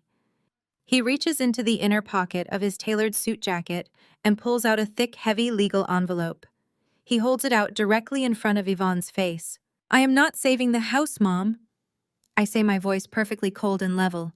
"I am the bank. I bought the distressed debt portfolio from your lender 2 days ago. I own your mortgage and I own the property." Yvonne stares at the legal envelope. She does not reach for it. Her hands are shaking too violently. Malik presses the envelope firmly against her chest, forcing her to take it. "That envelope contains your official notice of eviction," I tell her. "You have until Friday at noon to vacate my property. If you leave so much as a single piece of trash on the hardwood floors, my private security team will throw your remaining belongings directly into the street." The fake tears instantly dry up. The blood drains completely from Yvonne's face, leaving her looking hollow and aged. Her mouth opens, but no sound comes out. The reality of her absolute, irreversible ruin has finally crushed her delusions. Just a few feet away, standing near the edge of the crowd, Trevor realizes that the entire game is over. He realizes the house he tried to use as collateral is owned by me. He realizes the bank he tried to scam is owned by me. His survival instincts kick in, overriding any fake loyalty he ever pretended to have for his wife. He takes a slow step backward, abandoning Chloe and my mother without a single word. He turns his body toward the shadows near the ballroom exit. moving quickly and quietly toward the coat check, desperate to slip out the service doors and disappear into the city. I catch Malik's eye. I give him a single, barely perceptible nod. Malik lifts his hand and taps the discreet communication earpiece hidden in his ear. Trevor almost makes it to the exit. He is 10 feet away from the heavy brass doors when two men in impeccably tailored dark suits step seamlessly out of the shadows. They move with lethal coordinated precision, blocking Trevor's path entirely. Trevor gasps, stumbling backward. The two men reach into their jackets. They do not pull out weapons. They flip open leather wallets flashing the gold shields of federal agents. Trevor, one of the plainclothes agents, says, his voice carrying the unmistakable weight of federal law enforcement. "You are under arrest for felony wire fraud, bank fraud, and aggravated identity theft." The scene spills violently out of the main ballroom and into the grand marble lobby of the Symphony Hall. The sound of heavy metal handcuffs ratcheting shut around Trevor's wrists echoes sharply against the stone walls. Trevor immediately starts whining, his voice pitching high with sheer pathetic cowardice. He begs the agents to let him go. He points frantically back toward the ballroom, screaming that it was Chloe's idea, claiming he was pressured into forging the documents, throwing his own wife to the wolves just to save his own skin. Chloe hears him. She rushes out into the lobby just in time to see her husband, the man she paraded around as a wealthy savior, crying like a child while federal agents read him his rights. The golden child facade shatters completely and violently. Chloe loses her mind. She drops to her knees on the imported marble floor and throws a full-blown screaming tantrum. She shrieks at the top of her lungs, stomping her high heels against the stone. She flails her arms, dropping her counterfeit designer handbag. The cheap clasp breaks open, spilling maxed-out credit cards, overdue final notice bills, and cheap drugstore makeup all over the pristine floor for everyone to see. The high society crowd begins filtering out of the ballroom, holding their crystal champagne flutes. The federal judges, the venture capitalists, the elite donors that my mother and sister so desperately wanted to impress are now standing in the lobby, staring at them with absolute unvarnished disgust. The Addams family is putting on a spectacle of pure trash, completely incinerating whatever tiny shred of social dignity they thought they had left. I walk out of the ballroom. The crowd parts for me again. My emerald silk train glides smoothly over the marble. I do not stop walking. I do not look down at Chloe, who is sobbing hysterically on the floor amidst her scattered, worthless belongings. I do not look at Trevor, who is being forcefully marched out the glass doors toward a waiting federal vehicle. I do not look at my mother, who is standing frozen by a marble pillar, clutching her eviction notice to her chest, her entire fake empire reduced to absolute ashes. I walk past them without a single backward glance. I do not offer a villainous monologue. I do not rub salt in the wound. True power does not need to gloat. The absolute silence of my departure is the heaviest punishment I could possibly inflict. I step through the heavy glass doors and out into the crisp, freezing night air. My personal chauffeur is waiting by the curb. He opens the door to my black Maybach. I slide into the plush leather seat. The door closes with a solid, insulated thud, instantly cutting out the sounds of my family's chaotic destruction. The car pulls smoothly away from the curb, disappearing into the city lights, leaving the toxic wreckage behind forever. 72 hours later, the air smells completely different. The sharp, biting cold of the city has been replaced by the warm, salted breeze of the Atlantic Ocean. The rhythmic, thunderous crash of ocean waves echoes endlessly below me. I am standing on the sprawling, elevated stone balcony of a fully restored 19th century castle. The stone is ancient, strong, and completely impenetrable. This is Vanguard Island. This is my home. I am leaning against the heavy stone balustrade, holding a crystal flute filled with vintage champagne. The afternoon sun is beginning to set, casting brilliant streaks of gold and deep purple across the vast, churning waters of the ocean. The sea breeze blows steadily through my hair, bringing with it the scent of absolute, untethered freedom. Malik steps out onto the balcony holding a secure tablet. He is wearing a more relaxed linen suit today, fitting the island atmosphere. He gives me a brief, satisfied smile. He reports that the eviction at the Atlanta property was executed smoothly at noon. The locks have been changed, the security system has been upgraded, and the property is officially ready to be leveled and redeveloped for my firm's next commercial project. He also confirms that Trevor has been denied bail due to the severe flight risk associated with his mounting fraudulent debts. Jasmine joins us on the balcony a moment later. She carries a silver tray with fresh strawberries and a new bottle of champagne. She looks completely at ease, her sharp corporate demeanor softening in the island's sun. They stand beside me not as employees serving a master, but as a loyal, fiercely intelligent circle of people who actually respect me, who earn their keep, and who do not view my existence as a resource to be exploited. I look out over the endless expanse of the Atlantic. I think about the 32 years I spent making myself small. I think about the dark, exhausted nights I spent staring at a computer screen in a tiny apartment, secretly paying off a fraudulent debt just to keep my mother out of jail. I think about the sneers, the backhanded compliments, the absolute certainty my family had that I was nothing more than a convenient scapegoat born to absorb their failures. They tried to drown me in their toxicity. They wanted me to sink all the way to the bottom so they could use my shoulders to keep themselves afloat. They expected the crushing weight of their expectations to break my spine. I take a slow, deliberate sip of the cold champagne. The bubbles are sharp and perfect against my tongue.